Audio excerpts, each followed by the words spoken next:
جولائی 9 1995 اور یہ کتاب جو ہم لوگ دیکھ رہے ہیں فیوز یزدانی، ترجمہ ہے یہ الفتح ربانی شیخ عبدالقادر جیلانی رحمۃ اللہ علیہ کے مواعظ کا۔ اس وقت سامنے ہے 61ویں مجلس ہے، یعنی 61 صفحہ ہے اس کا فیوز یزدانی کا 461۔ کچھ تقریر کے بعد جبکہ کسی سائل نے خواتر کے متعلق سوال کیا تو حضرت شیخ عبدالقادر جیلانی رحمۃ اللہ علیہ نے فرمایا، تو کیا جانے کہ خواتر کیا ہے؟ تیرے خواتر تو شیطان اور طبیعت اور خواہش نفس اور دنیا کی طرف سے ہے۔ تیرا فکر وہی ہے جو تجھ کو بے چین بنا دے، تیرا فکر وہی ہے جو تجھ کو بے چین بنا دے۔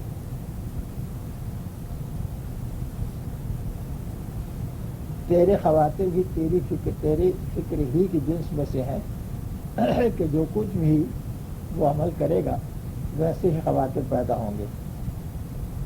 خاطر حق صرف اسی قلب میں آیا کرتی ہے جو ماں سوا سے خالی ہو۔ اچھا، اب یہاں تک یہ اردو جو ٹرانسلیشن ہے تو اس کی عربی دیکھیں کیا ہے۔ وقال رضی اللہ عنہ فی المدرسہ فی 20 من شہر رجب سنۃ 46 و 500 بعد کلام، یعنی 20 رجب 546 ہجری مدرسہ معمورہ میں یہ فرمایا کچھ کلام کے بعد، سألہ سائل عن الخواطر ما یدریک ما الخواطر خواترک من الشیطان والطبع والہوا والدنیا۔ اب دیکھیں خواتر کہاں کہاں سے ہوتے ہیں، شیطان کی طرف سے، طبیعت کی طرف سے، خواہشات و لذات و شہوات کی طرف سے اور دنیا کی طرف سے۔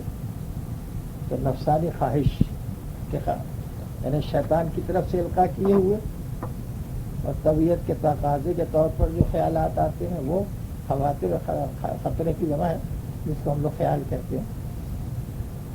اور تیسرا ہے ہوا، تو ہوا میں کیا چیز آتی ہے؟ یہ خواہشات لذات، اور اس کے بعد دنیا۔ تو دنیا میں سے وہ دنیا کے جس کو ایک لمٹ اللہ نے مقرر کی ہے، حد مقرر کی ہے، اس حد سے تجاوز کر کے حلال طریقوں کے علاوہ حرام طریقوں سے دنیا حاصل کی جائے تو وہ دنیا ہوگی، اور جہاں تک حلال طریقے سے حاصل کیا جائے گا مال دولت جو بھی چیز ہے وہ سب دین میں شمار ہوتا ہے۔ ہمک ما اہمک، خواترک من جنس ہمک ما یعمل۔ ہمک تیری ہمت، ما اہمک جو تو ہمت کرتا ہے، خواترک من جنس ہمک ما یعمل، اور تیرے خواتر کہاں سے پیدا ہوتے ہیں؟ یعنی انسان کے خواتر کہاں سے پیدا ہوتے ہیں؟ من جنس ہمک ما یعمل، جو ہمت وہ کرتا ہے، جو وہ ارادہ کرتا ہے اور پھر اس کے مطابق عمل کرتا ہے۔ تو اب دیکھیے ایک سرکل بن گیا پورا، تو جو ہمت کی، جو ارادہ کیا، جو پلان کیا، پھر اس کے مطابق عمل کیا، تو اس کا اثر ہماری حصے مشترک پر، ہماری ذات پر اور ہماری حیات پر آ کر کے پڑا کہ وہ چیز اس کے اندر آ کے مرتسم ہو گئی، انگریز ہو گئی۔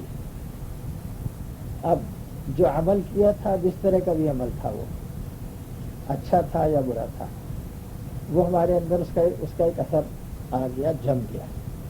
تو اب جو خیال آئے گا تو اس جمے ہوئے اثر کے مطابق آئے گا۔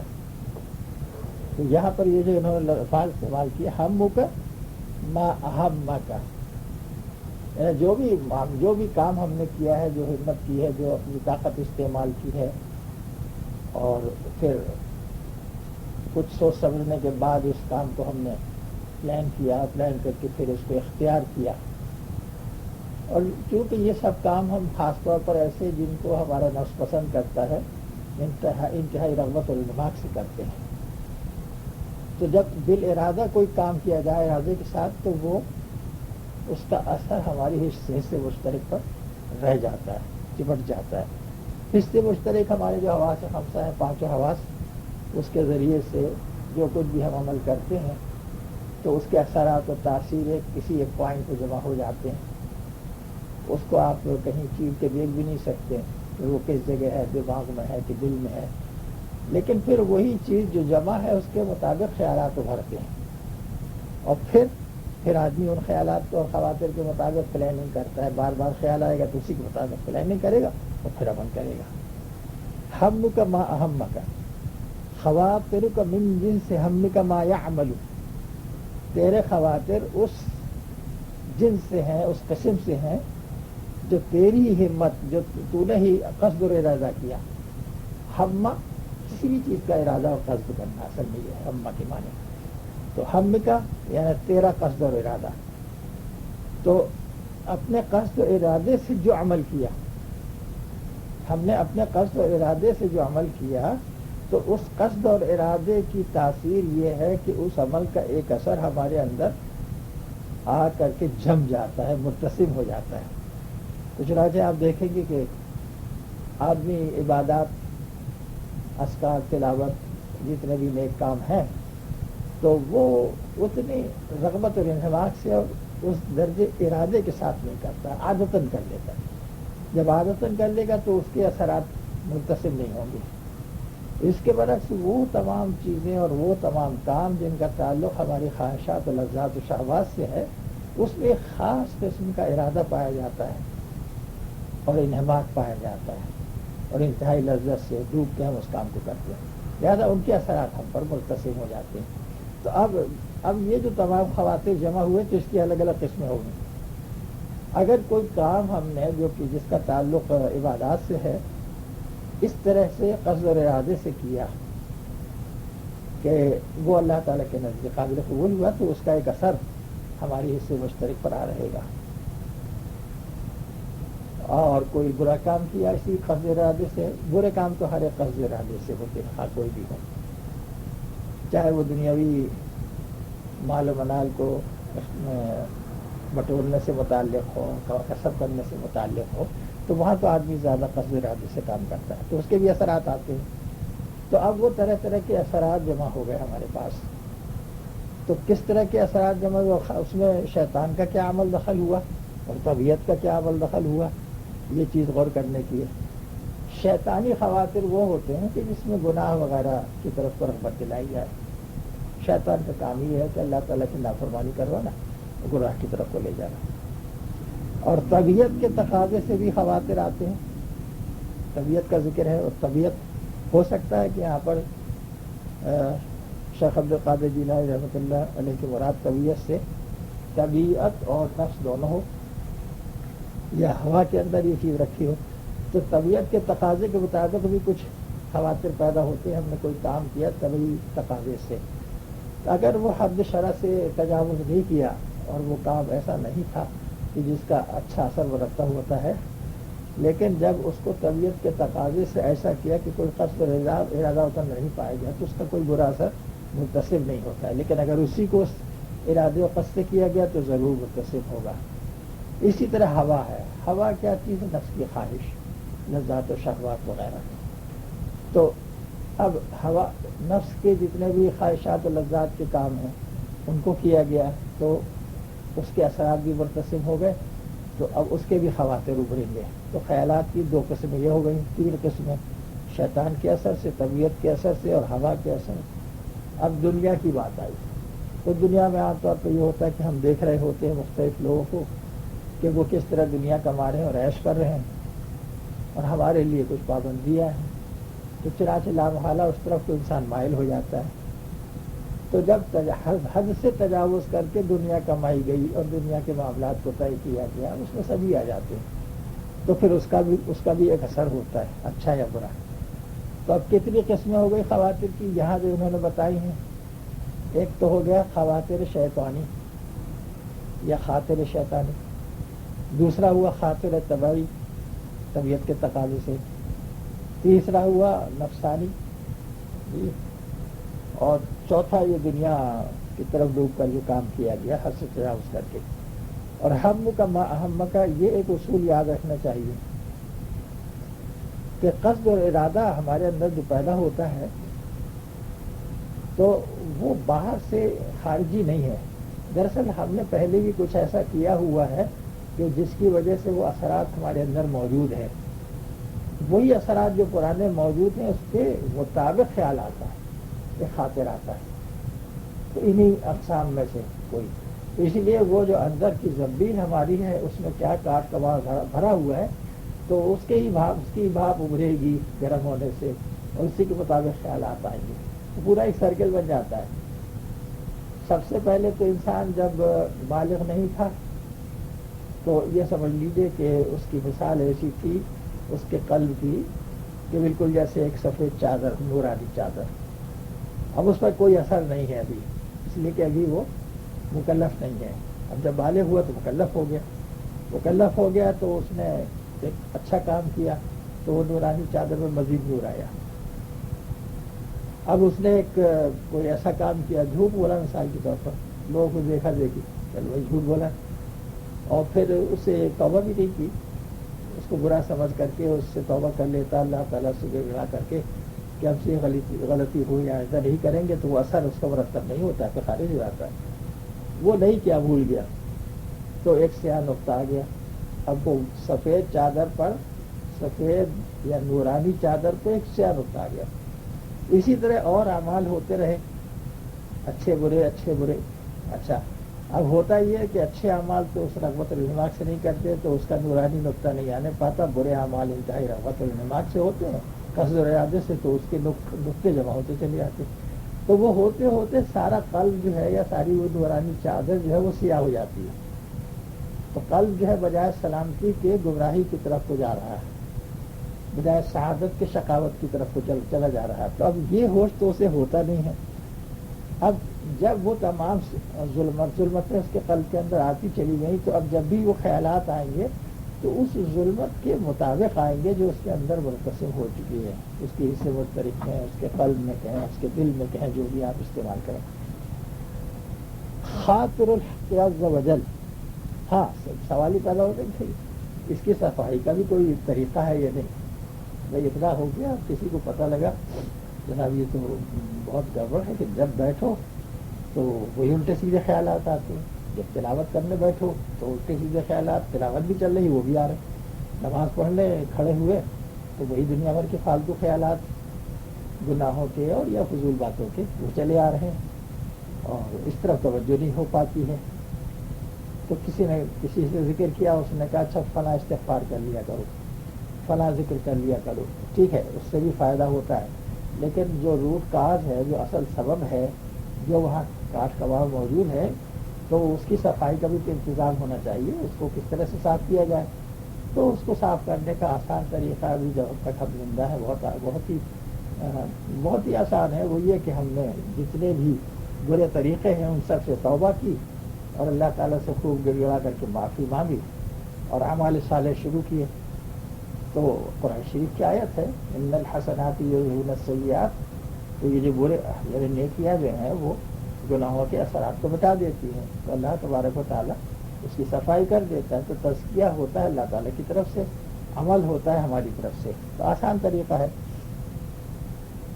اب اس میں دیا خاطر الحق عز وجل لا یجیء الا الی قلب خال عما سواہ.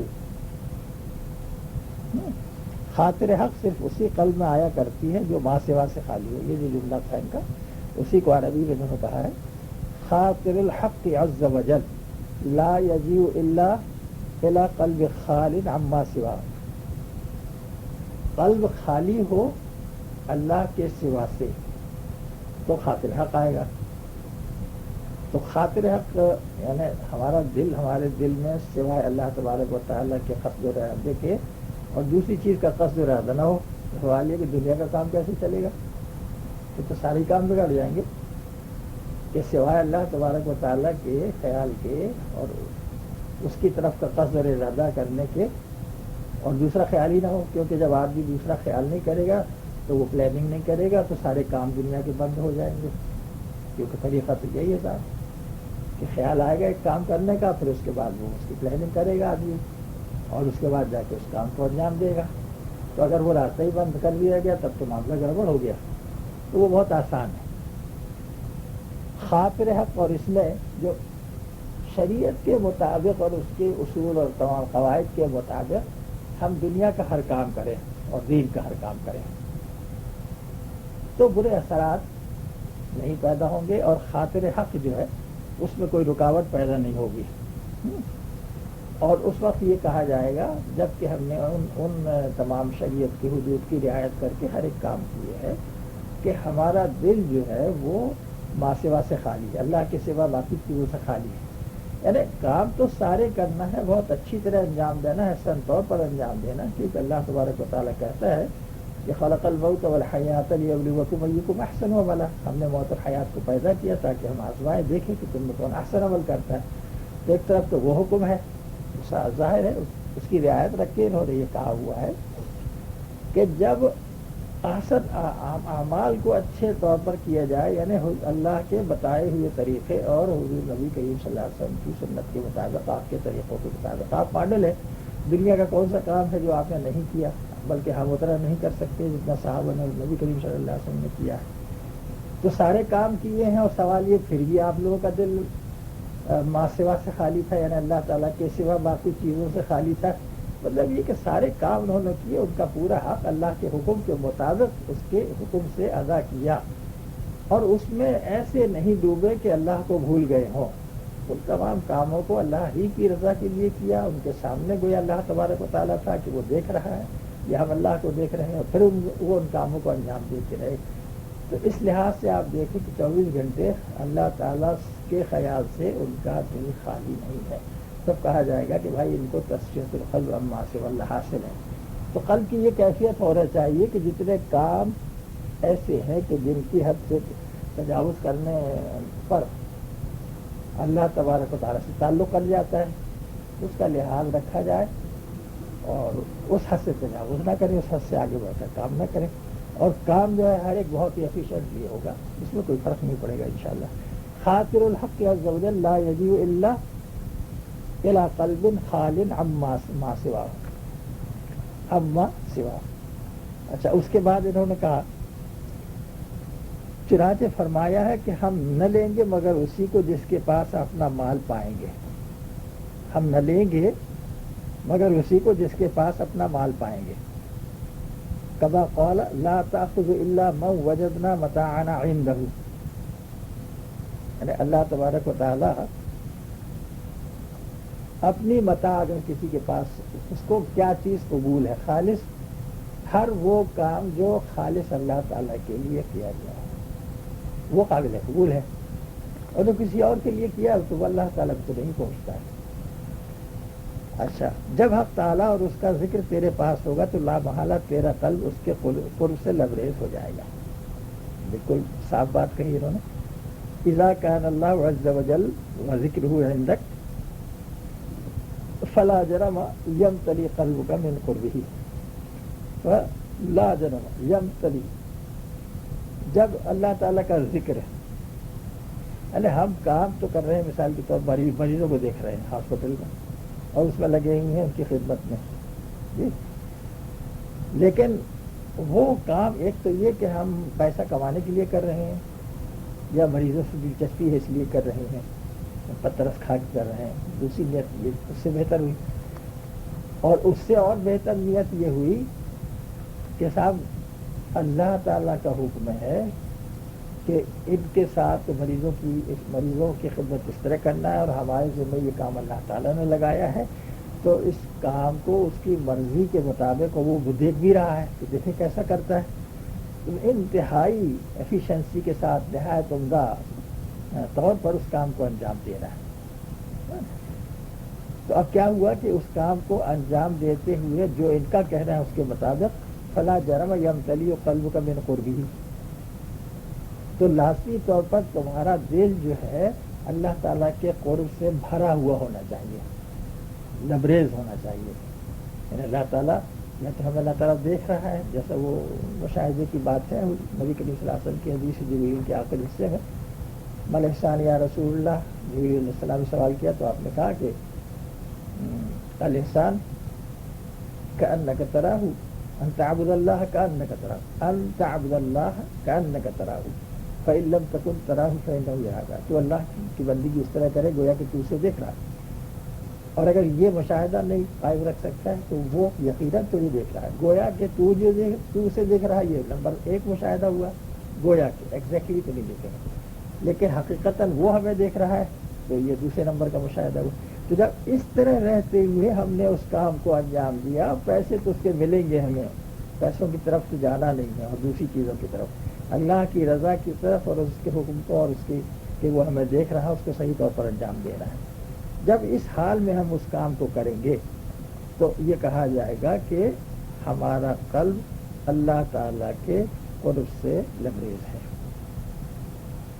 اس وقت کیا ہوگا؟ اور شیطان اور خواہش نفس اور دنیا کے خطرات تیرے پاس سے بھاگ جائیں گے۔ اب اس حالت میں جب کہ ہم اس طرف کو، ہماری ہمت ساری اللہ تعالیٰ کی طرف لگی ہوئی ہے، اور سارا کام بہت ہی اچھی طرح، بہت عمدگی سے، آسان طور پر ہم انجام دے رہے ہیں، تو شیطان کے خیالات یعنی شیطانی خواطر کہاں رہیں گے؟ وہ تو ادھر کو طبیعت لگی ہوئی اس کا دل، اسی طرح سے نفسانی بھی نہیں رہیں گے، اسی طرح سے دنیا کے خطرات بھی اس کے پاس نہیں رہیں گے، وہ سب بھاگ جائیں گے۔ تو تاثیر ذکر کی یہ ہے، اور ذکر کی حالت میں رہتے ہوئے کام کرنا ہے۔ یہ گویا ذکر تو نہیں کر رہا ہے، کام ہی وہ انجام دے رہا ہے، لیکن چونکہ اللہ تعالیٰ کا مشاہدہ رکھتے ہوئے اس کام کو بہت ایفیشینٹلی انجام دے رہا ہے، تو اس وقت وہ ذکر کی حالت میں ہے، اور جب آدمی ذکر کرتا ہے اس وقت شیطان دور بھاگ جاتا ہے۔ اس وقت شیطان کا ملدخل اور نفسانی خواہشات اور شہوات اور لذات، ان تمام چیزوں کا ملدخل نہیں رہے گا۔ اسی لیے کہہ رہے ہیں کہ جب حق تعالیٰ اور اس کا ذکر تیرے پاس ہوگا تو لامحالہ تیرا قلب اس کے قرب سے لبریز ہو جائے گا، اور شیطان اور خواہش نفس اور دنیا کے خطرات تیرے پاس سے بھاگ جائیں گے۔ دنیا کا خاطر جدا ہے، دنیا کا خاطر جدا ہے، اچھا صاحب، اور آخرت کا خاطر جدا ہے، اور فرشتے کا خاطر جدا ہے، اور نفس کا خاطر جدا ہے، اور قلب کا خاطر جدا ہے، اور حق تعالیٰ کا خاطر جدا ہے۔ اچھا، اب خواطر کی انہوں نے مزید یہاں پر تشریح کر دی۔ الگ الگ خطرات ہیں، الگ الگ خیالات ہیں۔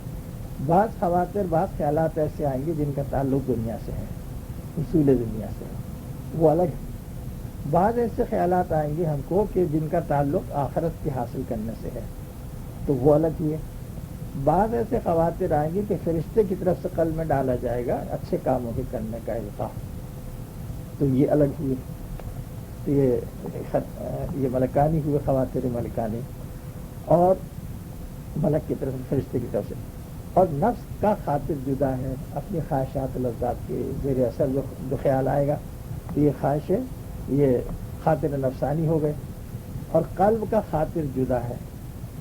قلب کا خاطر، جب کہ قلب میں اللہ تبارک و تعالی ہے اور اس کی یاد ہے، تو اچھے خواطر، جب قلب کی صفائی ہو چکی ہے تو جو خواطر قلب سے آئیں گے وہ اچھے آئیں گے، اچھے کاموں کی طرف کو میلان رجحان ہوگا، اچھے کاموں کی دعوت دیں گے، اچھے کاموں کی ڈیمانڈ و داعیہ پیدا ہوگا۔ اور حق تعالیٰ کا خاطر جدا ہے، یہ سب سے اونچی بات ہے۔ یعنی جب ہر طرح سے قلب ان تمام خواطر سے صاف ہو جائے گا، شیطان کی طرف سے جو خواطر آ رہے ہیں وہ نہیں آئیں گے ہمارے قلب میں، نفس کی طرف سے جو آ رہے ہیں، خواہشات نفس کی طرف سے وہ نہیں آئیں گے، دنیا کی طرف سے آ رہے ہیں۔ دیکھتے ہیں ہم دنیا والوں کو کس قدر ترقی کر رہے ہیں، ایک ہم کے ساتھ پیچھے ہیں، تو وہ خیالات نہیں آئیں گے، وہ بھاگ جائیں گے۔ تو اور آخرت کے خواطر کہ انسان کام کر رہا ہے، یہ سوچ رہا ہے کہ یہ اچھا کام کر رہے ہیں تو اللہ تعالیٰ نے وعدہ کیا اس کی یہ جزا ملے گی، تو بجائے مالک اور قادر مطلق کی طرف توجہ کے، اس کے انعامات کی طرف وہ متوجہ ہے، تو یہ خواطر الگ ہیں۔ یہ بھی اچھے تو ہیں مگر اتنے اچھے نہیں ہیں، یعنی پرائرٹی میں سب سے پہلا جو ہے خاطر حق ہے، اور پھر اس کے بعد خاطر قلب ہے، پھر یہ آخرت کا۔ تو سب سے اونچا جو ہے اللہ تعالیٰ کا خیال ہے، کہ جس میں ایک حالت ایسی رہے بے خیالی کی، کوئی خیال نہ ہو سوائے اللہ تبارک و تعالیٰ کی ذات کے، تو اس کو خاطر حق کہیں گے۔ تو یہ الگ الگ، اور نفس کا خاطر الگ اور قلب کا خاطر، یہ جو انہوں نے بتا دیا کہ دنیا کا خاطر جدا ہے، آخرت کا خاطر جدا، فرشتے کا خاطر جدا، نفس کا خاطر جدا، اور قلب کا خاطر جدا، اور حق تعالیٰ کا خاطر جدا۔ جب انسان محنت اور مجاہدہ کرتا ہے اس حالت کو پانے کے لیے، تو تمام درجات کو طے کرتے کرتے بالآخر اللہ تعالیٰ ہی اللہ تعالیٰ اس کے قلب میں رہ جاتا ہے، اور اس وقت وہ دوسرے آدمیوں کے مقابلے میں دنیا اور آخرت اور اللہ تعالیٰ کی عبادات اور اس کے حکم کو، ہر چیز کو اس کے پورے حق کے ساتھ ادا کرتا ہے، کوئی کسر باقی نہیں رکھتا، انتہائی عمدگی اور حسن طریقے پر وہ اس کو انجام دیتا ہے، اور اس کے اچھے اثرات وہ سب عبادت میں شمار ہوتا ہے، اس پر مرتب ہوتے ہیں۔ تو لد دنیا خاطر، انہوں نے جو عربی میں کہا ہے، لد دنیا خاطر وللآخرت خاطر وللملک خاطر وللنفس خاطر وللقلب خاطر وللحق عز وجل خاطر۔ اچھا، ترجمہ تو یہ ہم نے آپ کو پہلے سنا دیا تھا۔ لد دنیا خاطر، دوبارہ اس کو بتا دیتے ہیں، دنیا کی طرف سے ایک خطرہ ہوتا ہے، دنیا کی طرف سے، وللآخرت خاطر یعنی دنیاوی خیالات، دوسرے خیالات ہوتے ہیں کہ آخرت کے بارے میں انسان کو خیالات آتے ہیں، یہ حاصل کرنا وہ حاصل کرنا، وللملک کی خاطر فرشتے کی طرف سے خاطر یہ ہوتے ہیں خیالات کہ بھائی یہ اچھا کام ہے یہ کر لے، یہ اچھا کام ہے فلاں اچھا کام ہے یہ کر لے۔ ابھی نماز پڑھ رہا ہے تو نماز پڑھتے میں خیال آیا کہ ارے اب اس کے بعد تم یہ ذکر کرنا فلاں ذکر کرنا، ابھی ذکر کر رہا ہے تو خیال آیا کہ فلاں وقت تلاوت کرنا فلاں اچھا کام کرنا۔ بھائی اس کام میں وہ لگا تو ہے اچھے کام میں، میرے ایک دوسرے اچھے کام کا خیال آ رہا ہے، یہ بھی کوئی اچھی بات نہیں ہے۔ جس وقت یہ بھی مٹ جائے گا اور بجائے اس کے صرف اللہ تعالیٰ کی طرف کو متوجہ ہو کے رہ جائے گا، تب کہا جائے گا کہ ہاں بھائی اب یہ بے خیالی ہے، خیال ہے اگر کوئی تو صرف اللہ تعالیٰ کا ہے۔ وللحق وللقلب خاطر، قلب کے خواطر الگ ہیں، نفس کے خواطر الگ ہیں، تو قلب کے خواطر جو ہے یہاں اس سے مراد یہ ہوگا کہ یہ بھی ان میں بھی صفائی ہے، اچھے ارادے پیدا ہو رہے ہیں، لیکن ابھی اچھے کام تو اچھا کر رہا ہے، اس اچھے کام کو کر رہا ہے تو اللہ تعالیٰ کی طرف کو متوجہ رہ کے کرے، نہیں اس کام کے کرنے کے دوران یا تو اسی کام کی اچھائی کی طرف کو نگاہ ہے یا اپنے عمل کی طرف کو نگاہ ہے کہ ہم یہ کر رہے ہیں، تو یہ بھی نکل جانا چاہیے اور صرف خاطر حق رہ جائے۔ کام شروع کر کے اپنے کو تو بھول گیا اور حق کی طرف کو ایسا متوجہ ہوا کہ سوائے اللہ تبارک و تعالیٰ کی اب کوئی نہیں، اور کام پورا ہو رہا ہاتھ سے۔ تو بس اے سچے طالب تجھ کو جملہ خواطر کے دفع کرنے اور خاطر حق سے حق کے قرار پانے کی حاجت۔ تو اب کہتے ہیں یہ دیکھو جتنے اچھے بھی تھے اس میں خواطر اور خیالات، ان کو بھی دور کر دینا اور صرف اللہ تبارک و تعالیٰ کا خاطر حق عز و جل۔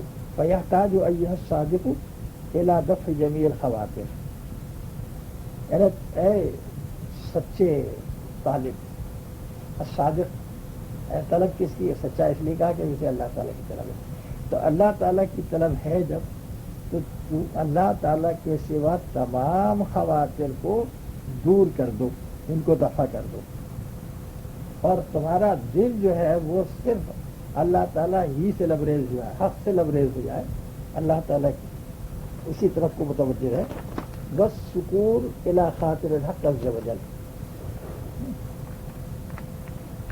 بس سکون یعنی ایسا ہو جائے کہ بس قلب جو ہے ایسا ڈوبا رہے، اس ارادہ بھی اس کا ہو اور کوئی دوسرا خیال بھی وہ لانے پائے، اور جو اللہ تبارک و تعالیٰ کا خیال ہے اس میں اس کو بڑی طمانینت محسوس ہو، انتہائی سکون محسوس ہو، وہاں وہ قائم ہو جائے، اس کی ضرورت ہے۔ یہ بہت اہم چیز حضرت نے بتائی ہے۔ یہ جب تو خاطر نفس اور خاطر خواہش نفس اور خاطر شیطان اور خاطر دنیا سے رخ پھیر لے گا تو آخرت کا خاطر تیرے پاس آئے گا۔ اب یہ اسٹیجز انہوں نے بتائی ہیں، لا محالہ ایسا ہوگا وَإِذَا عَرَضْتَ عَنْ خاطر النفس، جب تو نے اعراض کر لیا، منہ پھیر لیا نفس کے خاطر سے، نفسانی خواہشات، کام اچھا کر رہا ہے لیکن نفس کے اپنے نفس کی خاطر، اور یا جس میں کہ اپنی طبیعت کے مطابق عمل کرنے کا داعیہ ہے، ڈیمانڈ ہے، اور اذا عرضت عن خاطر النفس و خاطر الہوا و خاطر الشیطان و خاطر الدنیا، تو جب یہ تمام خواطر سے تم اپنا منہ 462 پیج پر ہے، تو اوپر کی دوسری لائن ہی چل رہی ہے، پہلی اور دوسری، اذا عرضت عن خاطر النفس و خاطر الہوا و خاطر الشیطان و خاطر الدنیا جاءک خاطر الآخرہ. تو یہ اسٹیجز ہیں صفائی کی کہ ایک آدمی نے کوشش کر کے پہلے سب سے پہلے تو شیطانی خواطر یعنی ہر طرح کی نافرمانیوں کے خیالات جو ہیں وہ کسی طرح سے اس سے نجات حاصل کی تو اس طرح کے عمل بھی کرنا چھوڑے تو وہ روٹ کاز جو ہے وہ بھی دور ہو گیا. تو اب جب وہ عمل کرنا چھوڑے تو اس کے اثرات نہیں رہے اور پھر اس کے خیالات نہیں آئیں گے. اسی طرح سے نفس کے خواطر کی صفائی ہوگی, اسی طرح سے دنیا کے. لیکن جب یہ سب ہو جائے گا تو آخرت کا خیال رہے گا. چنانچہ بہت سے لوگوں کو ہم دیکھتے ہیں کہ جب وہ کوئی کسی چیز کا ذکر کرے تو وہ کہتے ہیں صاحب اس کے فضائل بیان کیجیے اور یہ بتائیے کہ اس میں ہم کو کیا ثواب ملے گا. تو دوسری چیزیں چھوڑی انہوں نے لیکن ابھی کہاں اٹکے ہوئے ہیں, بیچ میں اٹک گئے ہیں. تو اس کو کہتے ہیں آخرت کا خاطر. وہی آخرت میں ہم کو کیا ملے گا. یعنی بادشاہ کے دربار میں پہنچ گئے ہیں, وہاں پر دروازے میں پہنچ گئے ہیں تو بجائے بادشاہ کی طرف کا قصد کرنے کے وہ جو انعامات ہیں رنگینیاں ہیں اسی کی طرف کو دل لگا ہوا ہے تو یہ نچلا درجہ ہوا. اچھا ثم جاءک خاطر الملک, اس کے بعد فرشتے کے خواطر آئیں گے. فرشتے کے خواطر وہ بھی اچھے ہیں, نیک کاموں کی طرف کا انفاق کرتا ہے, وہ برے کاموں سے بچو نیک کام کرو. لیکن ابھی بھی وہ بے خیالی میں نہیں ہے, مطلب یہ کہ صرف اللہ کا اس کے اندر اللہ تعالیٰ کی طرف کا خاص ارادہ ہو اور وہی خیال ہو, اللہ تعالیٰ کے خیال میں ڈوبا ہوا ہو. یعنی خیال سے مراد یہ ہے کہ اللہ تعالیٰ کوئی تصور تو کرنا نہیں مگر ایک ایسی کیفیت ہو گویا کہ اللہ تعالیٰ کو دیکھ رہا ہے, یا یہ کہ جب وہ کام کوئی بھی کر رہا ہے دنیا کا ہو آخرت اور یہ کیا عباداتی کاروبار ہو مگر یہ تو وہ جانتا ہے کہ ہمیں اللہ تعالیٰ دیکھ رہا ہے. تو آخر میں آ کر کے جب یہ خاطر آخرت کا کے خواطر بھی اس کے ختم ہو گئے, اس طرف کے خیالات نہیں آتے, پھر ملکی خواطر بھی اس کے ختم ہو گئے, وہ خیالات نہیں آتے فرشتے والے, پھر اس کے بعد رہ جائے گا خاطر حق عز و جل اخیراً وہو الغایہ, اور یہی مقصود اصل مقصود ہے, یہی انتہا ہے, اسی کو ہمیں حاصل کرنا ہے. تو جب تو خاطر نفس اور خاطر خواہش نفس اور خاطر شیطان اور خاطر دنیا سے رخ پھیر لے گا تو آخرت کا خاطر تیرے پاس آئے گا, اور اس کے بعد فرشتے کا خاطر, اور سب کے آخر میں خاطر حق سبحانہ آئے گا, اور وہی اصل مقصود ہے. اب کہا جائے گا کہ صاحب یہ قلب درست ہو گیا, کون سا؟ جس کو اللہ نے کہا قلب سلیم. تو سلامتی قلب ضروری ہے اور یہی اللہ تعالیٰ کو مطلوب ہے. تو جب قلب درست ہوتا ہے تو وہ خاطر کے پاس توقف کرتا اور اس سے پوچھتا ہے کہ تو کون سا خاطر ہے. ایک پہچان انہوں نے بتائی ہے اس کی کہ جب قلب درست ہوتا ہے تو وہ خاطر کے پاس توقف کرتا ہے, اس سے پوچھتا ہے کہ تو کون سا خاطر ہے اور کس کی طرف سے ہے. جی اس کو پہلے عربی میں دیکھیے پھر میں آپ کو بتاتا ہوں. وَإِذَا صَحَّ قَلْبُكَ وقف عند الخاطر وقال له أي خاطر أنت ومما أنت. تو جب اس درجے صفائی ہو جاتی ہے تو عام آدمی تو جو خیال آیا اسی کے مطابق اس نے پلان کیا اور چلتا بنا, کام بھی شروع کر دیا. اب اس کے اثرات ظاہر اچھے برے جس طرح کے بھی ہوں گے. لیکن ایسا شخص کہ جس کو صحیح معنی میں قلب کی صفائی حاصل ہو گئی ہے, جو اصل مقصود کو پا چکا ہے, تو اب وہ کیسے پتہ لگے کہ وہ واقعی پا چکا ہے اصل مقصود کو. تو اس شخص کی یہ عادت ہوگی کہ جب کوئی خیال آئے گا, خاطر آئے گا, کیونکہ ہوتا یہ ہے کہ 24 گھنٹے ہمارا قلب جو ہے وہ متحرک ہے, متقلب ہے, اور 24 گھنٹے پورا ایک سیلاب ہے خواطر کا جو عمدہ چلا رہا ہے. اور اگر یہ سیلاب خواطر بند ہو جائے تو آدمی بیکار ہو جائے گا, کسی کام کا نہیں رہے گا, کچھ بھی نہیں کر سکے گا. کیونکہ کسی بھی عمل کا دار و مدار اس بات پر ہے کہ پہلے کچھ خیال آئے, پھر اس کے مطابق پلان کی جائے, پھر وہ عمل کیا جائے. تو خاطر تو آتے رہیں گے. جی تو اب خواطر تو مسلسل آ رہے ہیں, عمدے چلے آ رہے ہیں. تو اب یہ شخص یہ نہیں کرے گا جیسے ایک عام آدمی کرتا ہے کہ جو خیال آئے چلے اس کے مطابق کر دوسرا.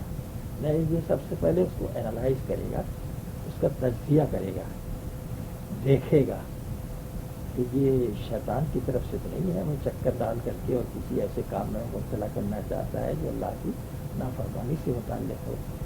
چنانچہ بہت ہی زیادہ دیر اس کو سوچنا سمجھنا نہیں پڑتا ہے، ایک لمحے کی بات ہے کہ وہ اس کو سمجھ کے رد کر دیتا ہے۔ پھر اسی طرح سے دوسری قسم کا ہو تو اسے بھی دیکھ کر رد کر دیتا ہے، تیسری قسم کا بھی دیکھ کے رد کر، اس لیے ہمیں ضرورت نہیں، بلکہ خاطر بلکہ کی بھی ضرورت نہیں ہے، خاطر آپ کی آخرت کی بھی ضرورت نہیں۔ ہاں اگر ایسا ہے کہ بالکل اللہ تعالیٰ کی طرف کا خاطر ہے، جس کا تعلق خاطر حق سے، مطلب یہ کہ ایسا خیال آیا ہے کہ جس کا تعلق اس بات سے ہے کہ ہم اب جو کام کرنے جا رہے ہیں، جس کام کا خیال آیا ہے وہ خالص اللہ تعالیٰ کے لیے سرگرم ہوگا، اور اس کے جو آداب ہیں، قواعد ہیں، اصول ہیں، اس کے مطابق اس کو انجام دینا ہے، تاکہ اللہ تبارک و تعالیٰ کے نزدیک قابل قبول ہے، ان اللہ قابل قبول ہے، اسی کو خالص عبودیت کہتے ہیں۔ تو وہ ہمیشہ خواطر کو یوں ایک دم نہیں قبول کر لے گا، اس کے مطابق کام کرنا شروع کر دے گا، بلکہ ایسا شخص ایک لمحے میں اس کو پورے جو بھی خاطر آتا ہے اس کو اینالائز کر لیتا ہے، اس کا تجزیہ کر لیتا ہے کہ آیا یہ قبول کرنے کے قابل ہے یا رد کرنے کے قابل ہے، اور اسے کوئی دقت نہیں ہوتی رد کرنے میں، اور خالص اللہ تعالیٰ کی طرف سے جو خاطر آتا ہے اس کو وہ قبول کرتا ہے، کیونکہ وہی اللہ تعالیٰ کا قرب، اس کا جو دائمی قرب ہے اس کو برقرار رکھ سکے گا۔ تو وہی ہے، وہ مختصر الفاظ میں انہوں نے کہہ دیا اذا صح قلبک، تو یہ کیفیت اس وقت ہوتی ہے جب کہ صحیح معنی میں قلب درست ہو چکا ہو، اس کی اصلاح ہو چکی ہے۔ وقف عند الخاطر، تو ہر خاطر پر وہ ٹھٹک جاتا ہے، رک جاتا ہے۔ وقال له، اور اس سے پوچھتا ہے ای خاطر انت، کون سا خاطر ہے تو، وہ مما انت، کس کی طرف سے آیا، شیطان کی طرف سے آیا، نفس کی طرف سے آیا، دنیا کی طرف سے آیا، آخرت کی طرف سے، ملک کی طرف سے، اگر ہے اللہ تعالیٰ کی طرف سے۔ اب سوال یہ کہ یہ وہ اینالائز کس طرح کرے گا؟ بہت سی چیزیں تو بہت کامن ہے کہ ہم جانتے ہیں کہ بھائی یہ تو برائی کے لیے ہے، لیکن اچھائی کا بھی ہوتا ہے۔ یہاں آ کر تھوڑی سی دقت ہوتی ہے، اچھائی کا خیال نفس کی طرف سے بھی ہو سکتا ہے، کبھی شیطان بھی ڈال دیتا ہے کہ اچھا کام کر کے ذرا تکبر کرے گا، کہے گا ہاں گرمی ہوگی دل میں تو اللہ تعالیٰ سے کٹے گا، تو وہ دیکھتا ہے کہ ہاں اس کی طرف سے تو نہیں ہے، اچھا نفس کی طرف سے تو نہیں ہے کہ نفس چاہتا ہے بڑائی اپنی، تو یہ تمام چیزیں اس کے اندر ایک ایسا ملکہ پیدا ہو جاتا ہے کہ وہ دیکھ لیتا ہے، اس کا قلب محسوس کر لیتا ہے، کیوں قلب جو صحیح ہو چکا ہے، اس نے اس کی اصلاح کر لی ہے۔ تو وہ تمام انہوں نے کہا کہ وہ پوچھتا ہے من مانتا، ایو خاطر انتا وہ من مانتا، اس کی تشریح ہو گئی۔ بس وہ جواب دیتا ہے کہ میں فلاں خاطر ہوں، ابھی وہی سلسلہ چل رہا ہے، وہ خاطر جواب دیتا ہے، اب انہوں نے اپنے الفاظ میں کہا ہے میں خاطر حق ہوں کہ حق تعالیٰ کی طرف سے آیا ہوں، میں خیر خواہ دوست ہوں، حق تعالیٰ تجھ سے محبت فرماتا ہے، لہذا مجھے بھی تجھ سے محبت ہے، شاہی سفیر ہوں اور احوال نبوت میں سے تیرا حصہ ہوں، یہ احوال نبوت میں سے تیرا حصہ، یہ بہت اونچا مقام ہوا ہے۔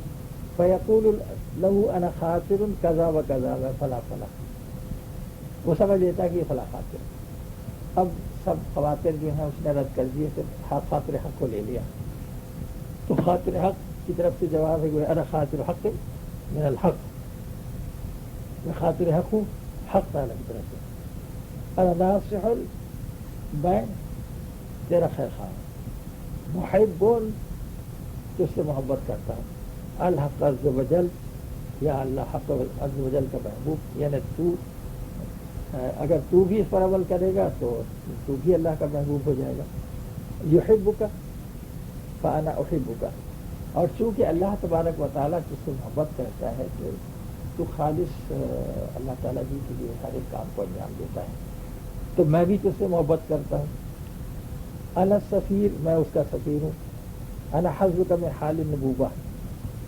حال النبوہ، تو جتنے بھی انبیاء گزرے ہیں ان کا یہ حال ہوا کرتا تھا، نبی کریم صلی اللہ علیہ وسلم کا بھی یہ حال تھا کہ ہمیشہ دیگر خواطر جو ہیں وہ آپ پر کبھی غالب نہیں آنے پائے، آپ کو اتنا قابو تھا ہر چیز پر، چنانچہ اللہ یہ خاص فضل اللہ تبارک و تعالیٰ کا تھا، یہ واضح چیز ہے، اور چنانچہ صرف قاتل حق ہی آیا کرتا تھا۔ تو اس طرح کا حال کہ جو انبیاء کو ہوا کرتا ہے، اس وجہ سے یہ کہا کہ انا حسبک من حال النبوت، تیرا حصہ ہوں نبوت کے حال میں سے۔ کہتے نا بھائی اچھا خواب ہے تو نبوت کا اتنا فلاں جز ہے، اچھا خیال ہے تو نبوت، خواب اور خیال دونوں ایک چیز ہے۔ تو مطلب یہ کہ نبی تو نہیں ہوا، وہ 1/26 نبی نہیں ہوا، 1/27 نبی نہیں ہوا، 1/30 نبی نہیں ہوا، 1/3 نبی نہیں ہوا، تو وہ غیر نبی اور حال کا ذکر، حال وہ حال۔ تو ہمیں جو اتباع کرنا ہے تو احوال نبی صلی اللہ علیہ وسلم کی اتباع کرنا ہے۔ ایک تو احکام ہے اللہ تبارک و تعالیٰ کے، ان کو تسلیم کرنا، ان کی اتباع کرنا ہے۔ دوسرے نبی کریم صلی اللہ علیہ وسلم کی تمام طور طریقے ہیں، ان کی اتباع کرنا ہے۔ لیکن جب اس حکم کے مطابق کام کریں گے اور آپ کے طریقے کے مطابق کام کریں گے تو آہستہ آہستہ جب ہم نے اپنا ٹارگیٹ بنا رکھا اللہ تعالیٰ کی ذات اور اس کی رضا کو، تو لا محالہ جو آپ نبی کریم صلی اللہ علیہ وسلم کو بات حاصل تھی کہ آپ کے اندر سوائے خاطر حق کے کسی بات نہیں ہوتی تھی، جو آپ کا حال تھا کس طرح ڈوب کر ذات باری تبارک و تعالیٰ کی طرف متوجہ رہ کر آپ ہر ایک کام کیا کرتے تھے، اس میں کا کوئی ایک فریکشن ہمارے اندر آ گیا اس حال کا۔ اور یہ بہت بڑی بات ہے کہ احوال نبی صلی اللہ علیہ وسلم میں سے کوئی حال ہمارے اندر پیدا ہو جائے اور پھر اس حال میں رہتے ہوئے اس کام کو انجام دیں، تو وہ تو خالص ہونا ہے بالکل اللہ تعالیٰ کے نزدیک قابل قبول۔ اللہ تعالیٰ ہمیں نصیب کرے، آمین۔ انا حسبک من حال النبوۃ یا غلام، اب کہتے ہیں صاحبزادے حق تعالیٰ کی معرفت کے در پہ ہو، کیونکہ وہ ہر خوبی کی جڑ ہے۔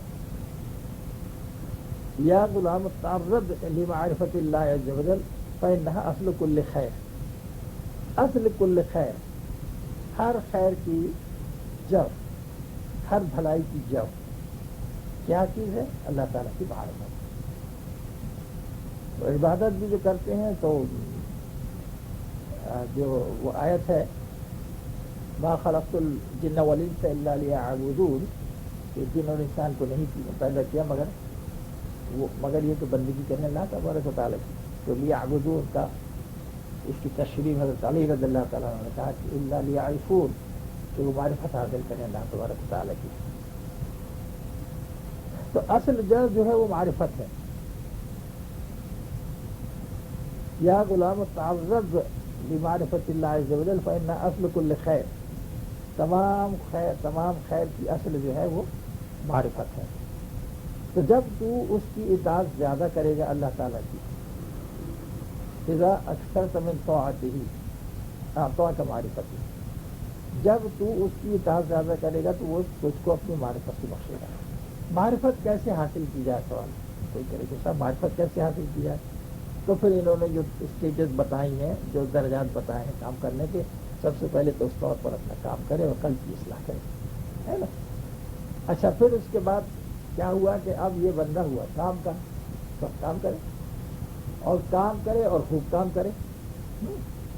تو اذا اکثر من طاعتہ، جب اللہ تبارک و تعالیٰ کی اطاعت جو ہے کثرت سے وہ کرے گا، آتا معرفت ہوں، تو اللہ تعالیٰ کو جو معرفت عطا کرے گا، تو معرفت آئے گی اللہ تعالیٰ کی طرف سے، لیکن آئے گی کس چیز کے نتیجے میں؟ کثرت سے اللہ تعالیٰ کی اطاعت کرنا، دنیا کے ہر ڈپارٹمنٹ میں، ہر شعبے میں۔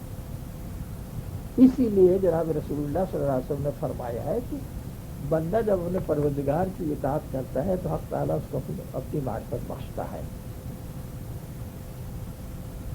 بس جب وہ اس کی اطاعت چھوڑ بیٹھتا ہے تو معرفت کو اس کے قلب سے چھینتا نہیں، بلکہ اس کو اس کے قلب میں قائم رہنے دیتا ہے کہ تاکہ بروز قیامت اس کے ذریعے سے اس پر الزام قائم فرمائے، اندر دبی رہتی ہے، اور کہے کہ میں نے تجھ کو اپنی معرفت سے ممتاز کیا اور وہ تجھ کو عطا کر کے تجھ پر فضل فرمایا، پھر تو نے اپنی آگاہی پر عمل کیوں نہ کیا؟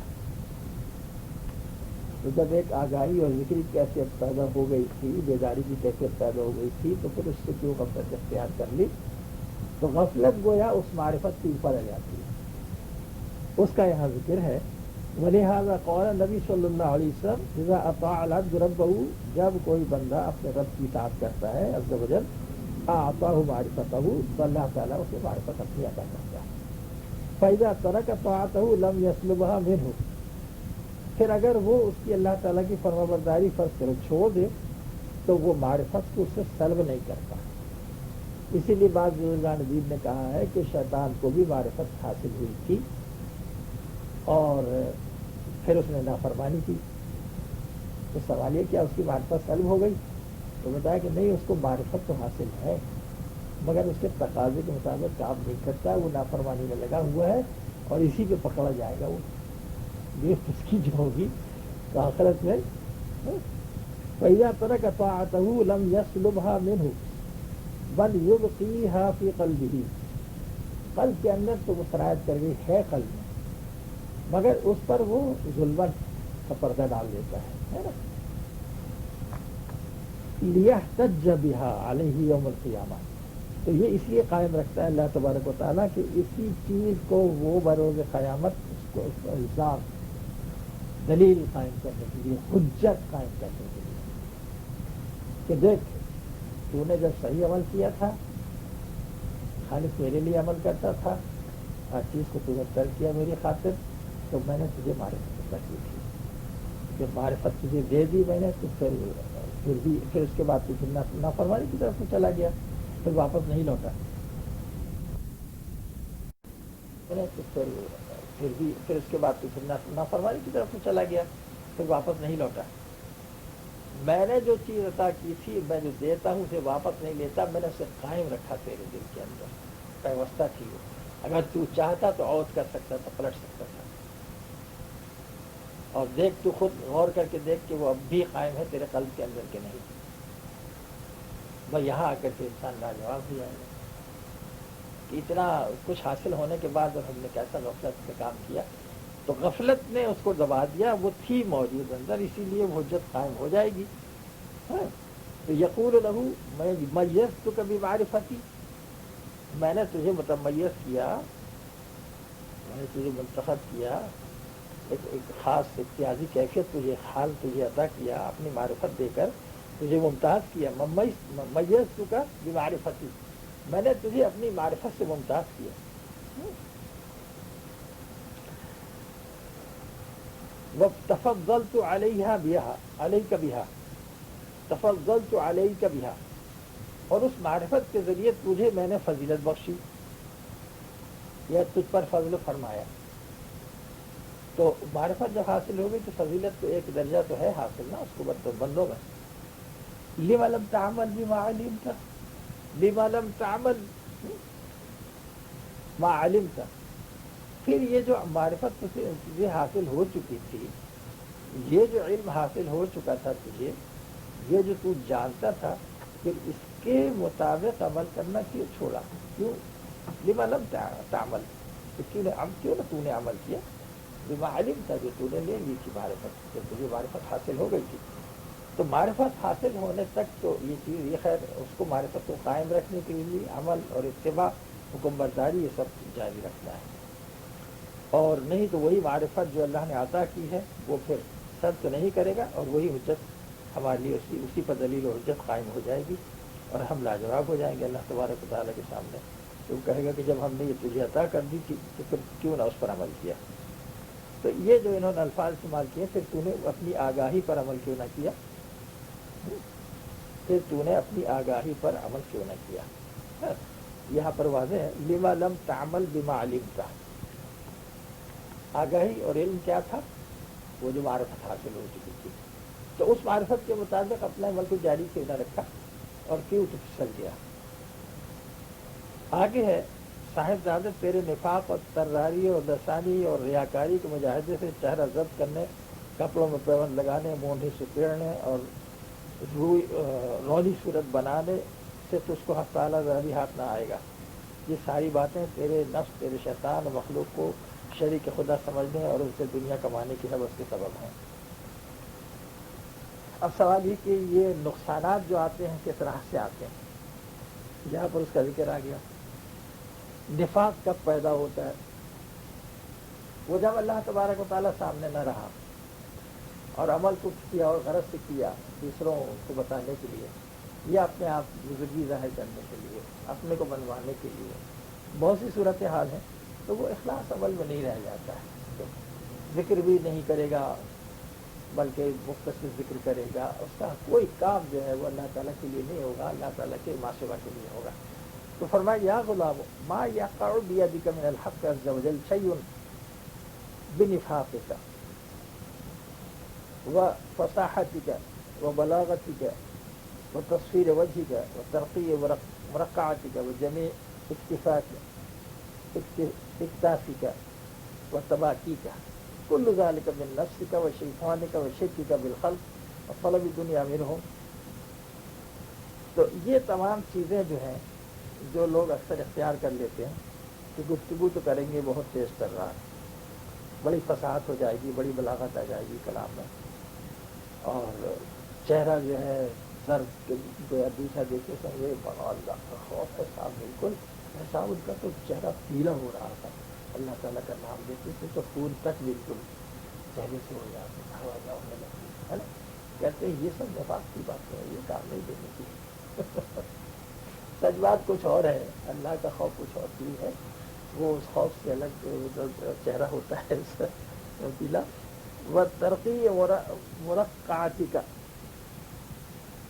اور جناب روحی صورت تو خیر وہ ٹھیک ہے، کپڑا اور لباس ہے تو ان کا وہی لوگوں میں صاحب تو دنیا سے تو کوئی سروکار نہیں ہے کہ صاحب کو، صاحب تو کپڑا بھی نہیں پہنتے ٹھکانے سے، 10 چڑے لگا کے پہنتے، بڑی سنت کی بات آتی، جبکہ اللہ تعالیٰ نے ان کو کنگال نہیں بنایا ہے، کنگال نہیں بنایا، پیسے ہیں، آمدنی ہے، لوگ بھی لا کر کے دیتے ہیں، مدد کرتے ہیں اور بہت زیادہ تحفے ہے کہ ادھر، لیکن اس کے باوجود دیکھو انہوں نے شکل بنا رکھی ہے کہ بزرگ ہونے کے لیے یہ ثابت کرنا ضروری ہے کہ ہم اس طرح سے رہتے ہیں، یہ معمولی موٹا چھوٹا یہ سب، تو کہتے ہیں یہ سب روڑی صورت بنانا اور اس طرح سے جبا اور قبا فنا اور ڈھکا یہ سب کرنے سے کوئی فائدہ نہیں ہے بھائی. دل میں تمہاری وہ بات پیدا ہونا چاہیے، یہ سب منافقت کی علامتیں ہیں. تو اس تمام منافقت کو چھوڑو، یہ ساری باتیں تیرے نفس، تیرے شیطان اور مخلوق کو شریک خدا سمجھے اور اس سے دنیا کمانے کی حوث کا سبب ہے. ان کا اللہ تبارک و تعالیٰ کی طلب سے اور اس کی خالص عبودیت سے کوئی تعلق نہیں ہے. اور کبھی یہ انسان اس طرح سے نہ کرے، اپنے آپ کو بزرگ ظاہر کرنے کے لیے اس طرح کا لباس اختیار کرے، اس طرح کی صورت بنائے اور یہ وضاحتہ اختیار کرے، بلکہ ایک عام لباس میں جیسے نبی کریم صلی اللہ علیہ وسلم رہا کرتے تھے. کپڑا آپ کے پاس ہے تو اچھا کپڑا پہن لیا، اگر پھٹ گیا ہے تو اور دوسرا کپڑا میسر نہیں ہے تو دوسرے میں لگا لیے، جب دوسرا کپڑا آ گیا تو وہ پہن لیا، صاف کر لیا، پہن لیا وغیرہ وغیرہ. تو یعنی یہ نہیں تھا کہ خاص طور پر ایک اہتمام کیا جائے کہ ہم ایسی شکل بنا کے رکھیں، ایسا لباس پہن کے رکھیں، ایسا جبہ قبا ہو، اس طرح کا موٹا جھوٹا ہو، یہ ساری باتیں کہتے ہیں. اس کا تعلق اس سے نہیں، یہ تو اس کی تو توجہ پھر اللہ تعالیٰ کی طرف کو نہیں ہے، اللہ تعالیٰ سے ہٹ کر ہے. تو اسی شخص کو انہوں نے کہا ایسے ہی لوگ جو منافق ہوا کرتے ہیں، اللہ تبارک و تعالیٰ ہمیں ان سے بچائے. آمین. تو یہ پیج آپ کا 462 کا آخر آیا. اب اس کی آخر لائن اور دیکھیں جب تک یہ ٹیپ چل رہا ہے. کچھ تقریر کے بعد فرمایا اپنے آپ کو حقیر سمجھ اور اپنے حال کو مخفی رکھ. جب اس حد تک اللہ تعالیٰ نے تجھے قبولیت کا درجہ عطا کر دیا، اسے یہ نہ سمجھ کہ تو کچھ بڑا ہے، بڑا کوئی شخصیت ہے بڑی چیز نہیں. اللہ تعالیٰ کے سامنے تو وہی بات ہے، احقر نفسک، تو اپنے نفس کو ہمیشہ کمتر سمجھ، کیونکہ نفس جو ہے وہ ہمیشہ بڑائی چاہتا ہے.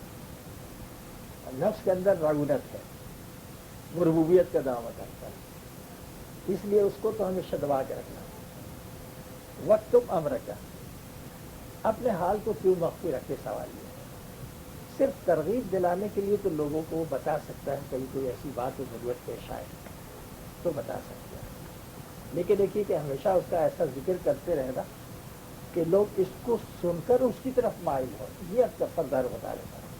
دو مختلف نیتیں ہیں.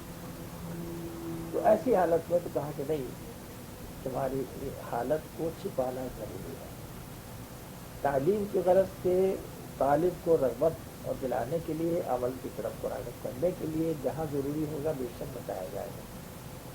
باقی اور دوسرا طریقہ یہ ہے کہ اپنا ہم نے جب ایک کام تم نے کیا اللہ تبارک و تعالیٰ کے لیے تو اللہ تعالیٰ جانے اور تم جانو، تیسرے کو بتانے کی ضرورت نہیں۔ جو ظاہراً ہوتے ہیں وہ تو بے شک ہر شخص دیکھے گا، اسے کرنا ہی ظاہر سے، اور اسی پر قائم رہے یہاں تک کہ تجھ کو خدا ہی کی طرف سے حکم ہو کہ اپنے رب کی نعمت کو ظاہر کر۔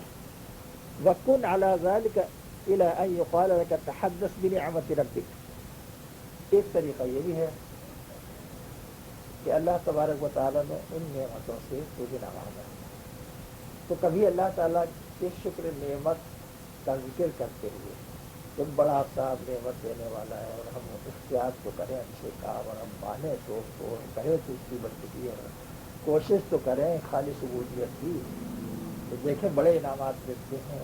اب میرا تو تجربہ ہے کہ میں نے یہ کیا ہے، تو اللہ تبارک و تعالیٰ نے یہ نعمتیں تاکہ مجھے عطا کی ہیں تاکہ طالب کو بھی اس کا پورا پتہ ہو۔ تو تحدیث نعمت کے طور پر تو بے شک جیسے نبی کریم صلی اللہ علیہ وسلم نے ایسی باتیں وقت بتائی، ان کے مقامات کا ہمیں اندازہ ہوا، مگر جب ضرورت تھی تو بتایا۔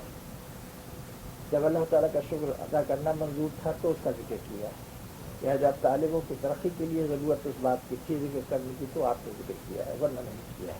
تو وہی طریقہ کہتے ہیں اختیار کرو، وَكُنْ عَلَى ذَلِكَ إِلَىٰ أَن يُقَالَ لَكَ تَحَدَّثْ۔ اب سوال یہ کہ یہ کیسے پتہ ہو کہ اللہ تعالیٰ کی طرف سے حکم ہے کہ ہماری نعمت کا شکر ادا کرو اور لوگوں کو بتاؤ، تو یہ القاء ہوتا ہے اللہ تعالیٰ کی طرف سے۔ اللہ حضور نبی کریم صلی اللہ علیہ وسلم وہی کی طرف، وہی کے ذریعے سے آپ کو تو وہی کے ذریعے سے حکم دیا گیا، قرآن شریف میں موجود ہے کہ ہماری نعمتوں کا ذکر کرو بندوں سے۔ باقی لوگوں کو تو ایک جب قلب کے اندر یہ بات پیدا ہو گئی کہ وہ ہر وہ بات جو قلب میں آئے اس کا وہ تجزیہ کر لیا کرتے ہیں، جان لیتے ہیں کس طرف سے ہے، تو چنانچہ انہیں پتہ ہے کہ یہ بات جو ہمارے قلب کے اندر آئی ہے یہ امر الہی سے ہے، اللہ کے حکم سے آئی ہے، اس کا ذکر کریں گے۔ اور جب انہیں اس بات کا یقین ہو، ذرا بھی گمان ہو، یقین تو بڑی چیز ہے، ذرا بھی وہم اور گمان ہو، ذرا بھی کہ کہیں یہ نفس کی طرف سے تو نہیں ہے، تو پھر وہ ذکر نہیں کرتے کہ نفس اپنی بڑائی اور علو اور شاخی بڑھانا چاہتا ہے، تو اگر اس کی طرف سے ہو تو کبھی وہ اس کا ذکر نہیں کرے گا۔ تو اسی لیے کہا وَكُنْ عَلَى ذَلِكَ إِلَىٰ أَن يُقَالَ لَكَ تَحَدَّثْ بِنِعْمَةِ رَبِّكَ، اسی حال میں اپنے حال کو چھپاتے رہو، حالات کو، حوال کو، مگر جب تمہیں اللہ تعالیٰ کی طرف سے کہا جائے کہ ہماری تم اپنے رب کی نعمتوں کا شکر ادا کرو اور لوگوں سے اپنی نعمتوں کو ظاہر کرو، تب پھر تم یہ کام کرو۔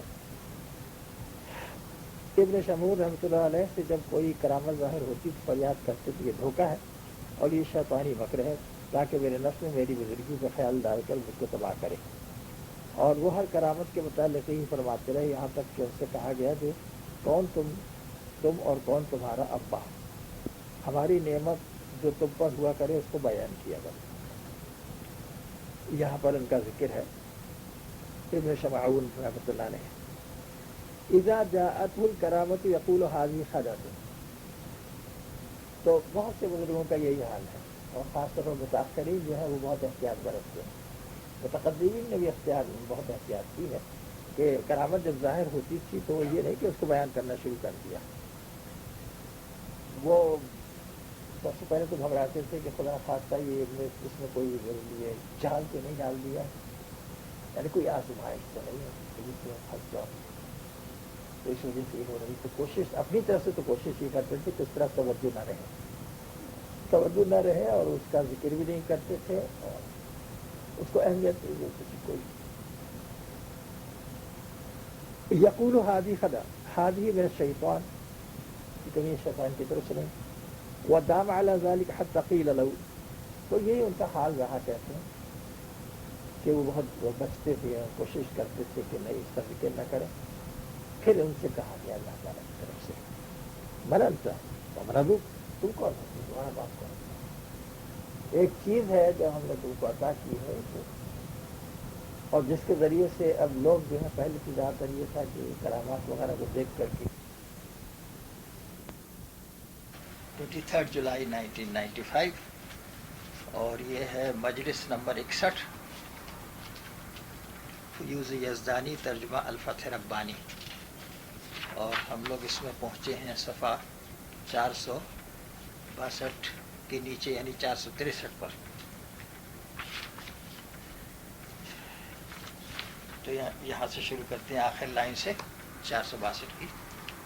بسم اللہ الرحمن الرحیم۔ کچھ تقریر کے بعد فرمایا حضرت شیخ عبد القادر جیلانی رحمۃ اللہ علیہ نے، اپنے آپ کو حقیر سمجھ اور اپنے حال کو مخفی رکھ اور اسی پر قائم رہ یہاں تک کہ تجھ کو خدا ہی کی طرف سے حکم ہو کہ اپنے رب کی نعمت کو ظاہر کر۔ میرے خیال سے آپ پڑھیے، اس کو پڑھیے پھر سے۔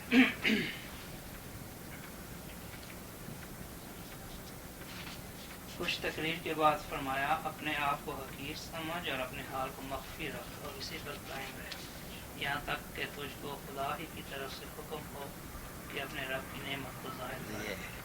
تو یہ جو حال ہے، حال، اب سوال یہ کہ حال جو کچھ بھی ہم پر طاری ہوگا تو اس کا چھپانا، اس کو چھپانا ہے، یعنی کسی سے اس کا تذکرہ نہیں کرنا ہے۔ کسی سے تذکرہ نہیں کرنے کا مطلب یہ نہیں ہے کہ اپنے شیخ سے تذکرہ نہیں کرے گا، اس لیے کہ بعض وقت ایسا ہوتا ہے کہ کوئی ایسی حالت ہوتی ہے، ایسا حال ہوتا ہے کہ جو اس کے لیے مفید نہ ہو اور وہ نہیں سمجھ رہا طالب، شیخ سے تو بتانا ہوتا ہے۔ باقی اور لوگوں کو تو مخفی رکھ، اس میں عربی میں کہا ہے سب سے پہلے وبعد کلام احقر نفسک، احقر نفسک، سب سے پہلے اپنے نفس کو حقیر سمجھ، یعنی وہ اللہ تعالیٰ کے مقابلے میں اس کی حیثیت کیا ہے کہ کوئی اس کی حیثیت ہی نہیں سرے سے۔ تو یہ حالت جو ہے جس کو کہتے ہیں فنا کی حالت، یعنی مٹ گیا آدمی تو اپنے آپ کو کچھ نہیں سمجھے گا، اس کے اخلاق بھی تمام مٹ جائیں گے، اخلاق رذیلہ۔ تو یہ نہ ہو کہ کچھ تھوڑا بہت بھی انسان کے اندر اچھی کیفیات پیدا ہوں تو وہ اس پر تھوڑا سا غرضہ کرنے لگے اور اعتماد کرنے لگے یا دل اس کا گرم ہو، یہ اس کے لیے مضر ہے طالب کے لیے، اس لیے اس سے منع فرمایا۔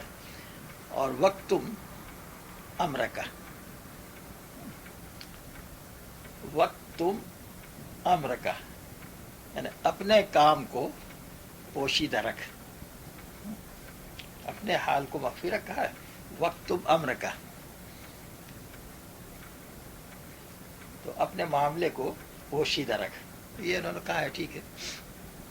وقتم امرک وکن علی ذلک الی ان یقال لک تحدث بنعمت ربک، اور اسی حال پر رہے، یعنی تو اپنے ارادے سے کوئی بات نہ کہے جب تک کہ اللہ تبارک و تعالیٰ کا امر تیرے قلب کے اندر جاری نہ ہو کہ اللہ تعالیٰ کی نعمت کا شکریہ ادا کرتے ہوئے بیان کرو۔ تو یہ اس وقت ہوتا ہے عام طور پر جب کہ شیخ سے ذکر کرتے ہیں تو خیر تو جاننے کے لیے کہ صحیح بات ہے یا نہیں ہے، اور اپنے مریدین طالبین سے ذکر کرتے ہیں تاکہ ان کو رغبت ہو اللہ تعالیٰ کی طرف کی۔ یہاں سے ابن شمعون رحمۃ اللہ علیہ سے جب کوئی کرامت ظاہر ہوتی تو فرمایا کرتے کہ یہ دھوکہ ہے اور یہ شیطانی مکر ہے، تاکہ میرے نفس میں میری بزرگی کا خیال ڈال کر مجھ کو تباہ کرے۔ وہ ہر کرامت کے متعلق یہی فرماتے رہے یہاں تک کہ ان سے کہا گیا کہ کون تم اور کون تمہارا ابا، ہماری نعمت جو تم پر ہوا کرے اس کو بیان کیا کرو۔ بس یہاں تک۔ تو ابن شمعون بزرگ ہیں یہ۔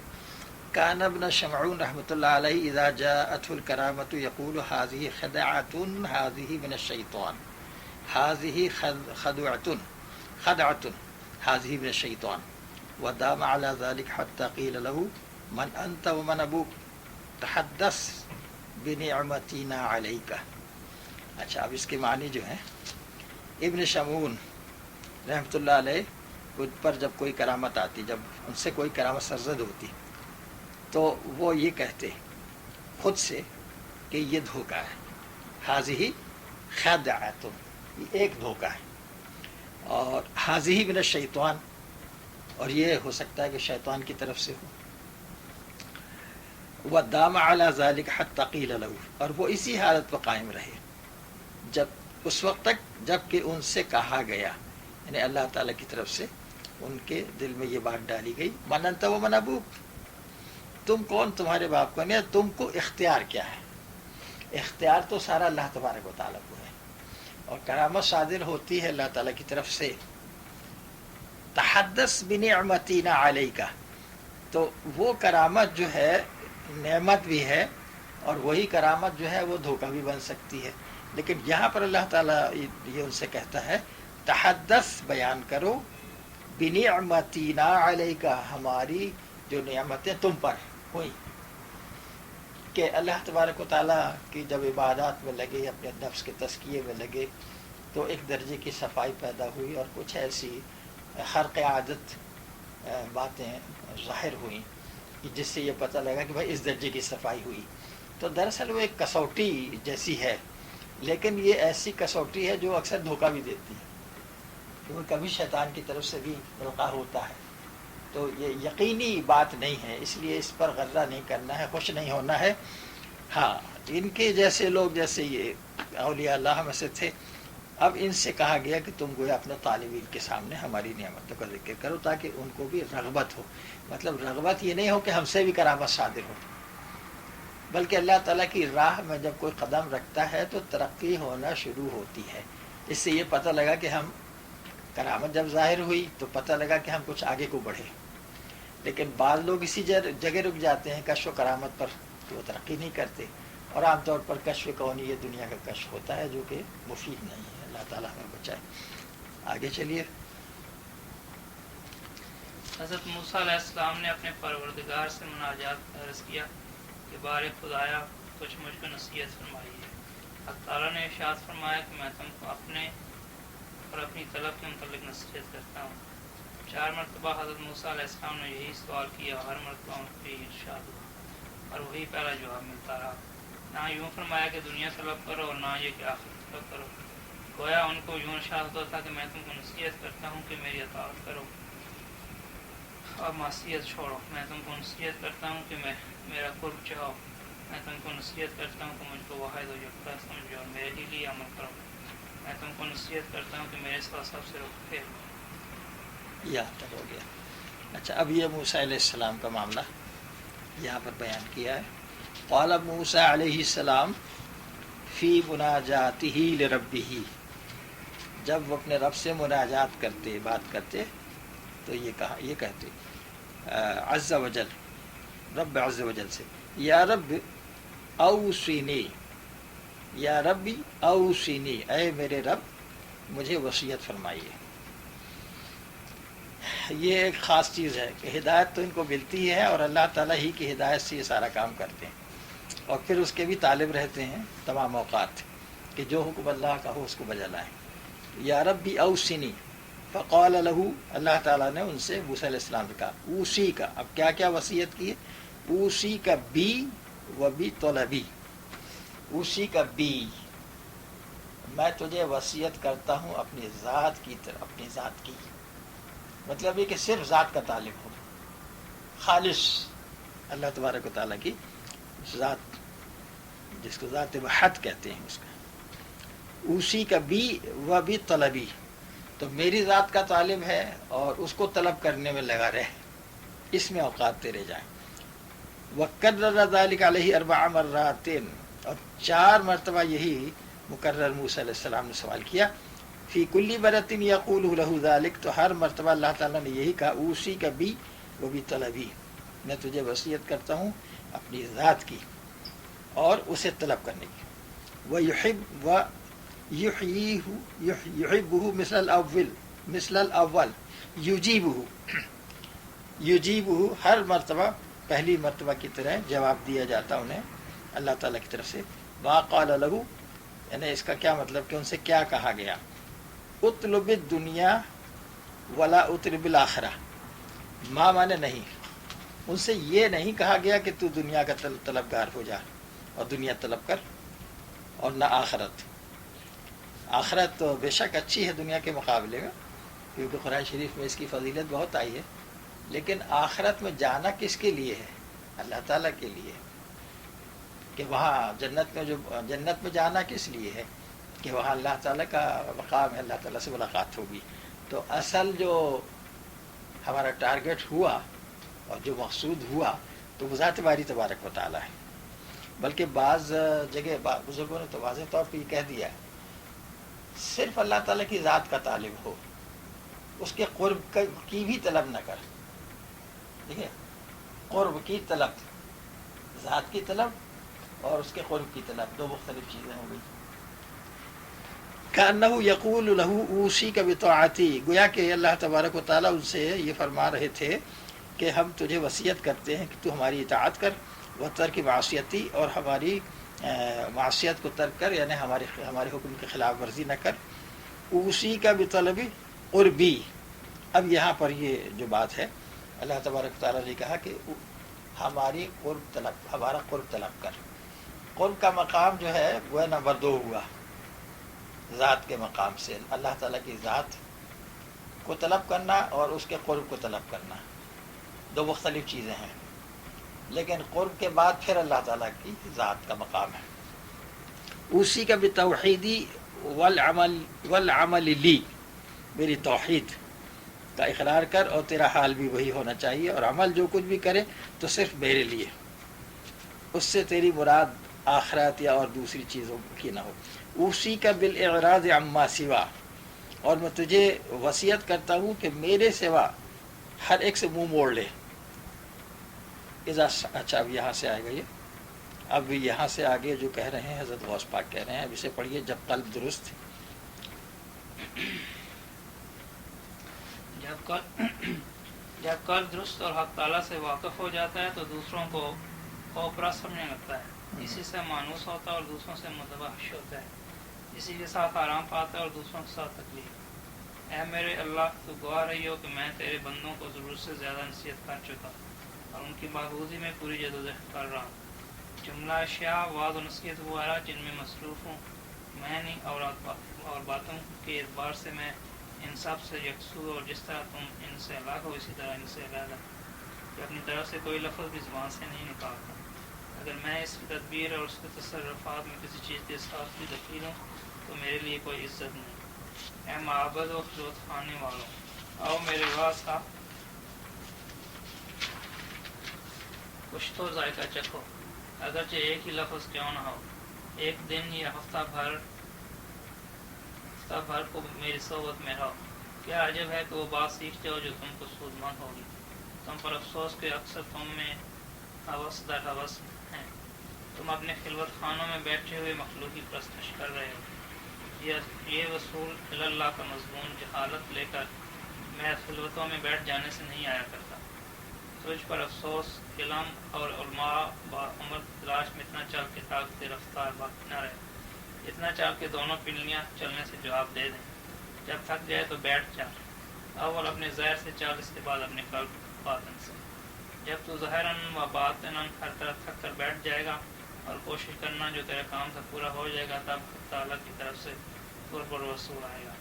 جب تیرے قلب کے قدم بیکار اور خدا کی طرف چلنے میں قوتیں ختم ہو جائیں تو یہ تیرے خدا سے قریب ہو جانے کی نشانی ہے.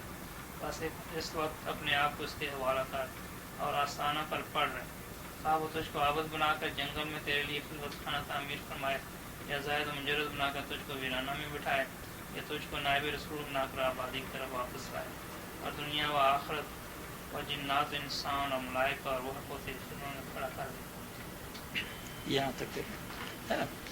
اچھا صاحب، یہ بات تو سمجھ میں آ گئی ہے، لیکن اسے عربی میں دیکھتے ہیں کیا ہے، کیونکہ مضمون تو یہ صاف تھا.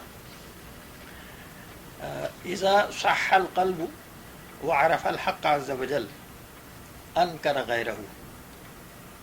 دیکھیے، اب اگر پوچھے جب قلب جو ہے صحیح ہو جاتا ہے، درست ہو جاتا ہے، قلب سلیم ہو جاتا ہے، قلب کی جب اصلاح ہو گئی اور اس نے حق کو پہچان لیا، حق عز و جل کو پہچان لیا، تب پھر وہ غیر سے وہ متوحش ہوتا ہے، انکرا، غیر کو ناپسند کرتا ہے. وہ ان کے جو جواہر ملفوظات ہیں حضور غوث پاک کے توحید کے بارے میں، وہاں پر ایک بڑا اچھا سا فقرہ مجھے یاد آیا ایک قول کا، اور شاید وہ پہلے ہی قول ہے. المتوحش المتوحش لخلق اللہ، ایسا کچھ وہ لفظ ہے، یعنی المتوحش عن غیر المتوحش عن غیر اللہ، المستانس باللہ. یہ کتنا چھوٹا سا ہے، یعنی جو اللہ تعالیٰ سے اس کی معیت سے اور اس میں ڈوبا ہوا اللہ تعالیٰ کی ذات میں، اور اس سے اس کو انس ہو رہا ہے، اس سے محبت ہے، اس سے طمانینت اس کے دل کو ہوتی ہے، اس سے اس کو سکون ملتا ہے، اس کے ذکر سے، اس کی یاد سے، تو وہ ظاہر ہے کہ ایک طرف بیٹھ کر وہ اللہ تعالیٰ کو یاد کر رہا ہے، اب وہ نماز میں ہو، تلاوت میں ہو، خالی ذکر اذکار میں ہو یا ذکر اذکار سے خالی ہو، لیکن اس کی ایک کیفیت یہ ہوتی ہے کہ اس کا قلب جو ہے اللہ تعالیٰ کی محبت سے بھرا ہوا، اسی طرف کو لگا ہوا، کسی اور طرف اس کی طبیعت نہیں جاتی. اب اگر یہی شخص باہر نکلتا ہے یا اور لوگ جو ہیں دنیا دار اس سے ملتے ہیں، یعنی مطلب یہ کہ لوگ ملیں دین کی خاطر نہ ملیں، اللہ کی خاطر نہ ملیں، تو اس کو وحشت ہوتی ہے، بڑی وحشت ہوتی ہے، بڑی پریشانی ہوتی ہے، اور اس کو وہاں طمانینت و سکون نہیں ہوتا.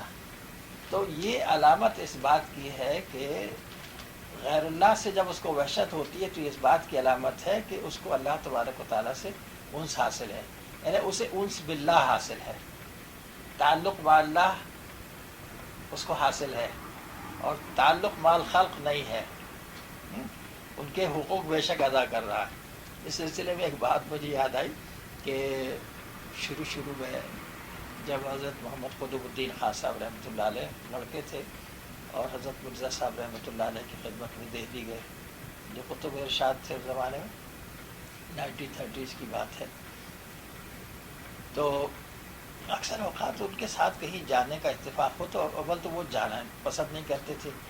گھر سے نکلے تو نکلتے تھے وہ تہجد وغیرہ پڑھ کر کے رات کو، اور دور تھا ان کا گھر، پیدل اپنے لاٹھی لیے چلے آ رہے ہیں، تو ایسے وقت سے نکلتے تھے تہجد وغیرہ سے فارغ ہو کر رات کو کہ مسجد میں داخل ہوئے، جامع مسجد دہلی میں، اور 3 بجا، تو اس وقت سے آ کے وہ وہاں بیٹھ جاتے تھے اور ذکر کرتے تھے، اور اس کے بعد پھر فجر کی نماز جماعت سے ادا کر کے پھر خاموشی سے گھر چلے جاتے تھے، اور وہاں جا کے 2 سپارے تلاوت کرتے بیٹھ کے بڑے اطمینان سے. یہ شاید مسجد میں ہی کرتے تھے بیٹھ کے، اور اس کے بعد پھر جب گھر پہنچتے تو گھر جا کر کے جو کچھ بھی کھانا وانا کھانا ہوتا اس کے بعد لیٹ جاتے، تھوڑا آرام کر لیتے. اچھا اب کبھی ایسا اتفاق ہوتا اور پھر ظہر کی نماز کے لیے آتے. اچھا اب اس وقت میں جو ظہر سے پہلے کا وقت ہے وہ جوہری تھے، تو قیمتی پتھر ان کے پاس چھوٹی سی ڈبیا ہوتی، لوگ آتے اور وہ سودا وودا کرتے، جو کوئی بھی ان کا گزارا اسی میں ہوتا تھا، تو مختصر سی تجارت اپنا کرتے تھے. اب ظہر کے لیے جب آ جاتے مسجد میں تو مسجد ہی میں بیٹھے رہتے پھر ظہر کے بعد، یا اور مسجد میں کس جگہ بیٹھتے؟ حوض پر، کہ وہاں وہ خیر بیرون مسجد بھی ہو جاتا، اگر ضرورت ہوتی تو قیلولہ کرتے، لوگ آ جاتے تو انہیں سے دینی گفتگو کرتے، اور جو بھی حالات ان کے ہیں. پھر عصر کی نماز کا وقت ہوتا تو پھر مسجد میں چلے جاتے، نماز وغیرہ پڑھ کے نماز سے فارغ ہوا پھر وہیں آ کے بیرون مسجد یعنی حوض پہ بیٹھ جاتے الٹی طرف کو. اور پھر لوگ آتے جاتے جو بھی ہیں بیچارے، کوئی اپنی تعلیم کے لیے، کوئی اپنے مقاصد لے کر، مشکلات لے کر، تو ان کو گائیڈ کرتے بتاتے. پھر مغرب کے لیے چلے جاتے، پھر اس طرح مغرب پڑھ کے آ کے پھر وہاں بیٹھ جاتے، پھر ذکر وغیرہ کرتے رہتے حوض پر، اور عشاء کی نماز پڑھ کے سیدھے گھر واپس جاتے. اور وہاں جا کے ان کو کھانا دیا جاتا، کھچڑی کھاتے تھے رات کو. اور یہاں تک کیفیت ان کی ہوتی تھی کہ کھچڑی کھاتے کھاتے وہیں قریب میں ہاتھ دھوتے، ان کے لیے سلاپٹی رکھ دی جاتی، ان کی بیگم رکھ دیتی ہیں، اور بس وہیں سے ایسا معلوم ہوتا کہ نیند آ گئی، ان کو فوراً لیٹ جاتے، سو جاتے. تو یہ معمول ان کا تھا. اب کبھی ایسا اتفاق ہوتا ضرورت کی وجہ سے کہیں باہر نکلتے تو ڈاکٹر صاحب قبلہ دیکھتے کہ بے حد پریشان ہے، بہت بے چینی ہو رہی ہے. کس چیز کی بے چینی ہے ان کے سمجھ میں نہیں آتا تھا. ارے قطب الدین دیکھو تو کہیں کوئی مسجد ہوگی تو ذرا جا کے وہاں بیٹھیں. اور جیسی مسجد کوئی سمجھ میں آتی ہے یہاں بیٹھ جائیے، تو جا کر کے اپنا داخل ہوتے وہاں، نفل وغیرہ تو پڑھ کے اگر وقت ہوتا تو وہاں بیٹھ کے معلوم ہوتا کہ بڑے سکون میں ہے، گویا بے حد مطمئن. کہ وہاں سے جو باہر نکلے تھے کام سے کسی طرح سے اس کو ٹالا ٹولا اور جلدی سے فوراً پھر اللہ تعالیٰ کے دربار میں پہنچ گئے. تو اس قدر ان کو وحشت ہوتی تھی. میں سوچتا تھا کہ یہ ہوتا کیا ہے ان کو، لیکن یہ بات بعد میں سمجھ میں آئی کہ جب غیر اللہ سے تعلق نہیں اور ان سے ان کو حاصل نہیں ہوتا تو وہاں انہیں اچھا نہیں لگتا، بازاروں میں اچھا نہیں لگتا، جاتے ہیں اپنا ضرورت کے مطابق کام کیا، دل لٹکا ہوا اللہ میاں میں، اس لیے جا کے فوراً اس کے دربار میں بیٹھ گئے، پھر وہاں سے چلے سیدھے بھاگ کے آئے گھر، یا مسجد میں نماز کا ٹائم ہے تو وہاں پہنچ گئے. تو یہ ایک عجب کیفیت ان کی تھی. تو یہ اس طرح کی جو کیفیت ہے کہ وحشت اس کو ہوتی ہے اللہ کے غیر سے، اور اطمینان اور طمانینت و سکون ہوتا ہے اللہ تبارک و تعالیٰ کی ذات سے. یہ مطلوب ہے. اور پھر اس حالت پر رہتے ہوئے سارے کام کرے گا تو ظاہر کتنے اچھی طرح سے کام ہوں گے. اللہ ہمیں نصیب کرے. تو یہاں پر یہ عرف الحق انکر غیرہ واستأنس به واستوحش من غیرہ، یہاں وہ الفاظ آ گئے جو وہاں انہوں نے کہے واستأنس به، یعنی اللہ تعالیٰ سے اس کو حاصل ہو. جب قلب، اس سے پتہ لگا کہ قلب کی اصلاح ہو گئی، قلب کی اصلاح ہو گئی ہے تو یہ کیفیت آئی ہے. یعنی یہ تکلف سے اور کسب سے نہیں آتی ہے. بے شک کسب سے محنت کرنا ہے، احکام شریعت پر عمل کرنا ہے، ذکر اذکار کرنا ہے، یہ تو محنت کر کے کرنا ہے، جو احکام ہے ان کو اپلائی کرنا اپنے اوپر. پھر اس کے نتیجے میں وہابی طور پر یہ بات آئے گی کہ اطمینان نفس حاصل ہوگا، اور وہ ان کا نفس جو ہے، ان کا قلب وہ مانوس ہوگا اللہ تبارک و تعالیٰ سے، اس کو اطمینان ہوگا اللہ تعالیٰ سے. واستوحش من غیرہ، اور اللہ کے غیر سے وحشت ہوگی. واستراح معہ وطیب معہ غیرہ، اور استراحت اور آرام پائے گا وہ اللہ تعالیٰ کے ساتھ، اس کے ذکر میں، اس کی یاد میں. اور اس کے غیر سے اس کو بڑی بے چینی ہوگی، تعب ہوگا، تکلیف ہوگی. اللہم اشہد لی انی مبالغ فی مواعظ عبادک. تو اب آپ کہہ رہے ہیں کہ اللہ تعالیٰ تو گواہ رہنا کہ میں تیرے بندوں کو تبلیغ کرتا ہوں، فی مواعظ عبادک، تیرے بندوں کو تبلیغ کرتا ہوں. اور اس میں کیا تبلیغ کرتا ہوں؟ مجتہد فی صلاحہم، میری تمام تر کوشش ہوتی ہے کہ ان کی اصلاح ہو جائے. انا ناحیۃ عن جمیع ما انا فیہ،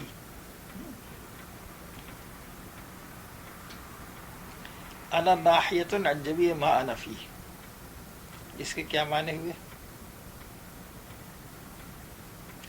یعنی انہوں نے ترجمہ کیا ہے اس کا، جملہ اشیاء جن میں مصروف ہوں، یعنی وہی واعظ و نصیحت، معنن اور باطن کے اعتبار سے میں ان سب سے یکسو، اور جس طرح تم ان سے الگ ہو اسی طرح ان سے علیحدہ ہوں. یعنی اللہ تعالیٰ کی ذات تو خیر ان چیزوں سے الگ ہے. انا ناحیۃ عن جمیع ما انا فیہ، جس کام میں میں لگا ہوا ہوں، تو وہ کام تو مقصد تو یہ ہے کہ وہ جو واعظ و نصیحت کر رہے ہیں تو اللہ تعالیٰ کی رضا کے لیے، اور واعظ و نصیحت اپنے فائدے کے لیے، یا یہ کہ یہ احساس ہو کہ میں کوئی کام کر رہا ہوں اور اس کام کو اپنی طرف منسوخ کرے، نہیں، بلکہ اللہ تعالیٰ کے لیے. انا خارج عنہ کخروجکم عنہ من حیث المعنی والسر، باطن و ظاہر کے اعتبار سے جس طرح سے آپ یکسو ہیں یا آپ مستغنی ہیں ان چیزوں سے، کہ کوئی بات آپ نے پہنچا دی، مخلوق تک پہنچا دی، اب کوئی عمل کرتا ہے تو ٹھیک اس کا بھلا ہے، اب نہیں کرے گا تو وہ جانے. اچھا، لا کرامت لی ان اکون معہ فی شیء من تدبیرہ و تصاریفہ، اگر اس میں کچھ تصرفات، اس کے تصرفات میں کسی چیز کے ساتھ بھی دخل ہوں تو میرے لیے کوئی عزت نہیں، میرے لیے کوئی کرامت نہیں. یعنی وہ سب فعل جو ہے وہ آپ کا ہے. یا اصحاب الصوامع والزوایا تعالوا ذوقوا فی کلام من کلامی ولو حرفا واحدا. اب سوال یہ کہ آپ اپنے کلام کی بات کہہ رہے ہیں کہ میرے کلام کا مزہ چکھو، اور ان لوگوں کو کہہ رہے ہیں کہ جو خلوت خانوں میں ہیں، عبادت گزار ہیں، زاہد ہیں، پرہیزگار ہیں، واعظ ہیں، علماء تمام، ان کو آپ دعوت دے رہے ہیں کہ تم میرے کلام کا مزہ چکھو.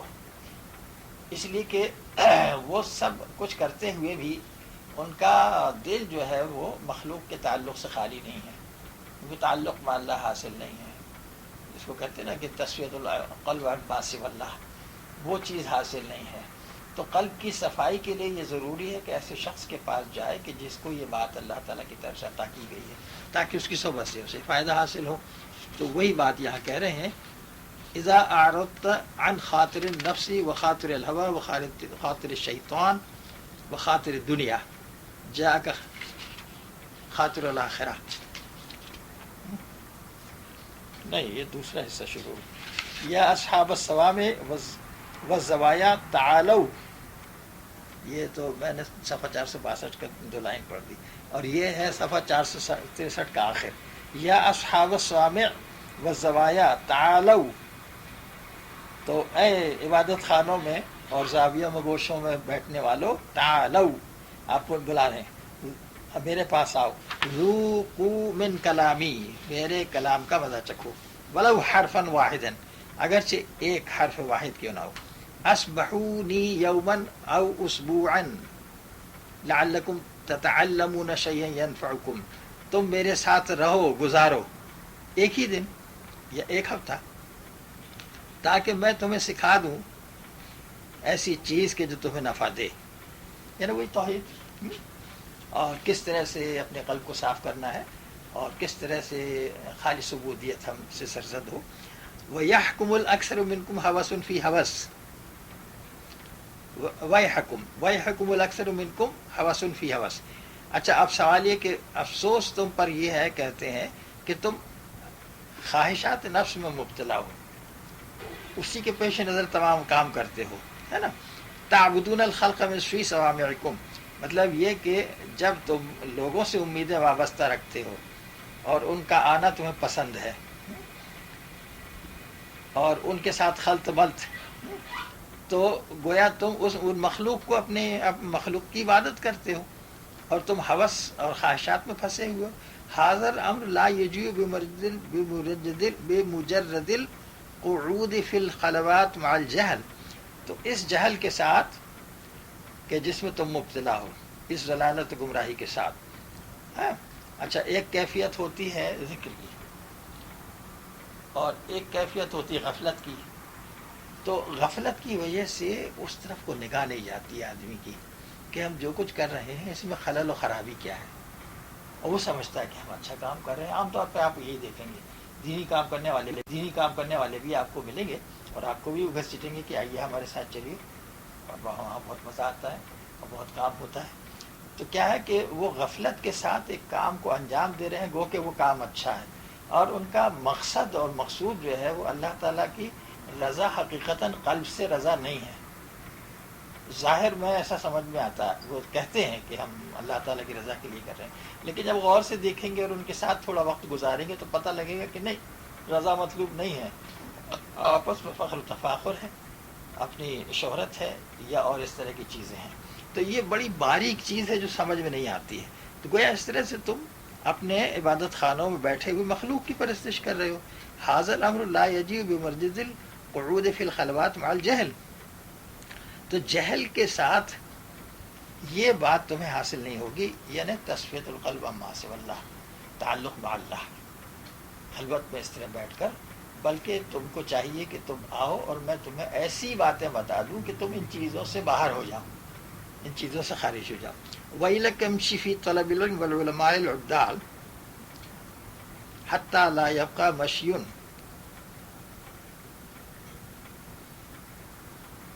تو اب سوال یہ کہ وہ تو طلب ہی نہیں کرتے. اگر ان سے یہ بات کی جائے تو کہا بھائی وہاں ہم کیا کریں گے جا کے، ان کے پاس وہاں کیا رکھا ہوا ہے. اکثر ایسا ہوتا ہے کہ گھاٹ صاحب قبلہ کے پاس ہی دیکھا ہم نے حضرت محمد قطب الدین خان صاحب رحمۃ اللہ علیہ کے پاس بعض لوگ جو دوسرے محلوں سے، دوسری جگہ سے آتے تھے، دور دراز سے، اور اپنی مسجدوں میں جب وہ نماز وغیرہ پابندی سے پڑھیں اور ان کے حالات کو تبدیل ہوتے ہوئے دیکھیں، تو ان کے جو پیش امام صاحب وغیرہ ہیں یا عالم وہاں جو ہوتے تھے، تو وہ انہیں نمایاں جب فرق نظر آئے تو اکثر وہ پوچھتے تھے ان سے کہ ماشاء اللہ آپ بڑے پابند ہیں جماعت کے، اور ماشاء اللہ آپ اصول کے اور تمام باتوں کے بڑے پابند ہیں، بڑی طبیعت خوش ہوتی ہے آپ کو دیکھ کے، تو کہاں سے آپ نے یہ سب حاصل کیا؟ بھائی ہم تو فلاں بزرگ کے پاس جاتے ہیں، ان کے پاس جاتے ہیں، اور وہاں روزانہ درس ہوتا ہے، وہاں جا کر کے اسی طرح کی باتیں ہوتی ہیں. اور وہاں کی یہ تعلیم و تلقین ہے. اب دعا کیجیے کہ اللہ تعالیٰ نے استقامت دے. ماشاء اللہ یہ تو بہت اچھی بات ہے اور بہت فائدہ ہوا. اور ہمیں بھی لے چلیے گا.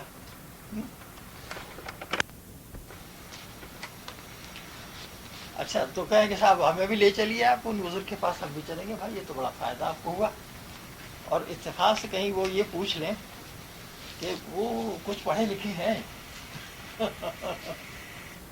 اب یہ سوال جب کریں کہ اب ہم تو عالم ہیں. اب دیکھیے اب یہاں سے معاملہ خراب ہونا شروع ہوا کہ پہلے تو ایک رغبت ہوئی کہ چلو یار ایسے بزرگ کے پاس جانا چاہیے کہ جہاں عملاً آدمی, ہم تو ایک عادتاً سب چیزیں کرتے رہتے ہیں اور یہ تو کچھ حالت ہی مختلف معلوم ہو رہی ہے. ان کی بڑی نیت اور ارادے سے, بڑے خلوص سے اور خشوع سے نمازیں ہوتی ہیں لوگ کی. وہ حالت کو دیکھ کر کے تو ذرا سا وہ ہوا, دل میں خیال پیدا ہوا کہ چلو بھائی ہم بھی چلیں وہاں پر کہ ہمیں بھی یہ بات حاصل ہو.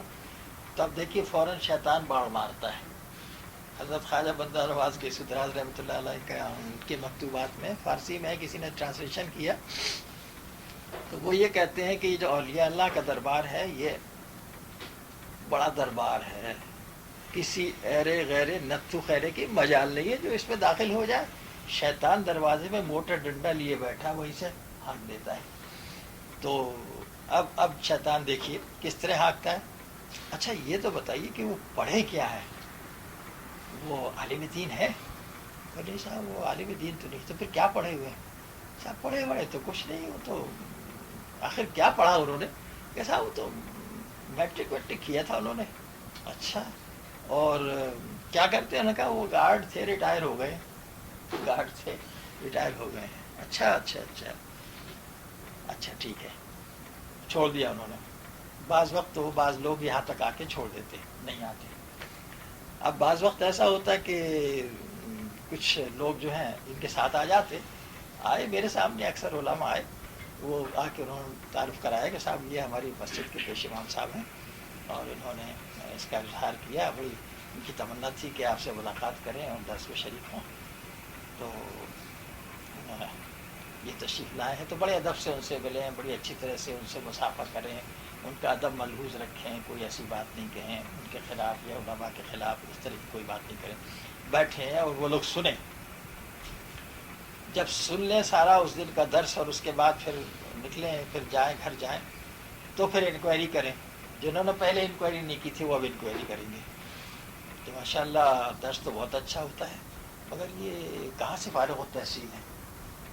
تو اب وہی سوال آ جائے پھر صاحب پڑھے لکھے نہیں ہیں کچھ, وہ اس کے بعد جو بھاگے تو بھاگے. تو یہاں بھی دیکھیے آپ کہ آپ سے علماء جو ہیں فائدہ حاصل نہیں کر رہے ہیں. آپ کے زمانے کے علماء, حالانکہ وہ زمانہ بڑا اچھا زمانہ تھا, اور بلکہ بعض مجلس میں اور بعض جگہ تو آپ نے یہ کہا ہے مسجد کو جاتے ہوئے نماز کے لیے, اور آپ نے بعض وقت اشارہ کیا مریدوں سے, یہ دیکھو فلاں منافق بیٹھا ہوا یہ کہہ رہا ہے, یہ دیکھا وہ مریدوں کا مال اڑا رہے ہیں, خوب بنا رکھا ہے, خوب الو بنا رکھا ہے, یہ آئے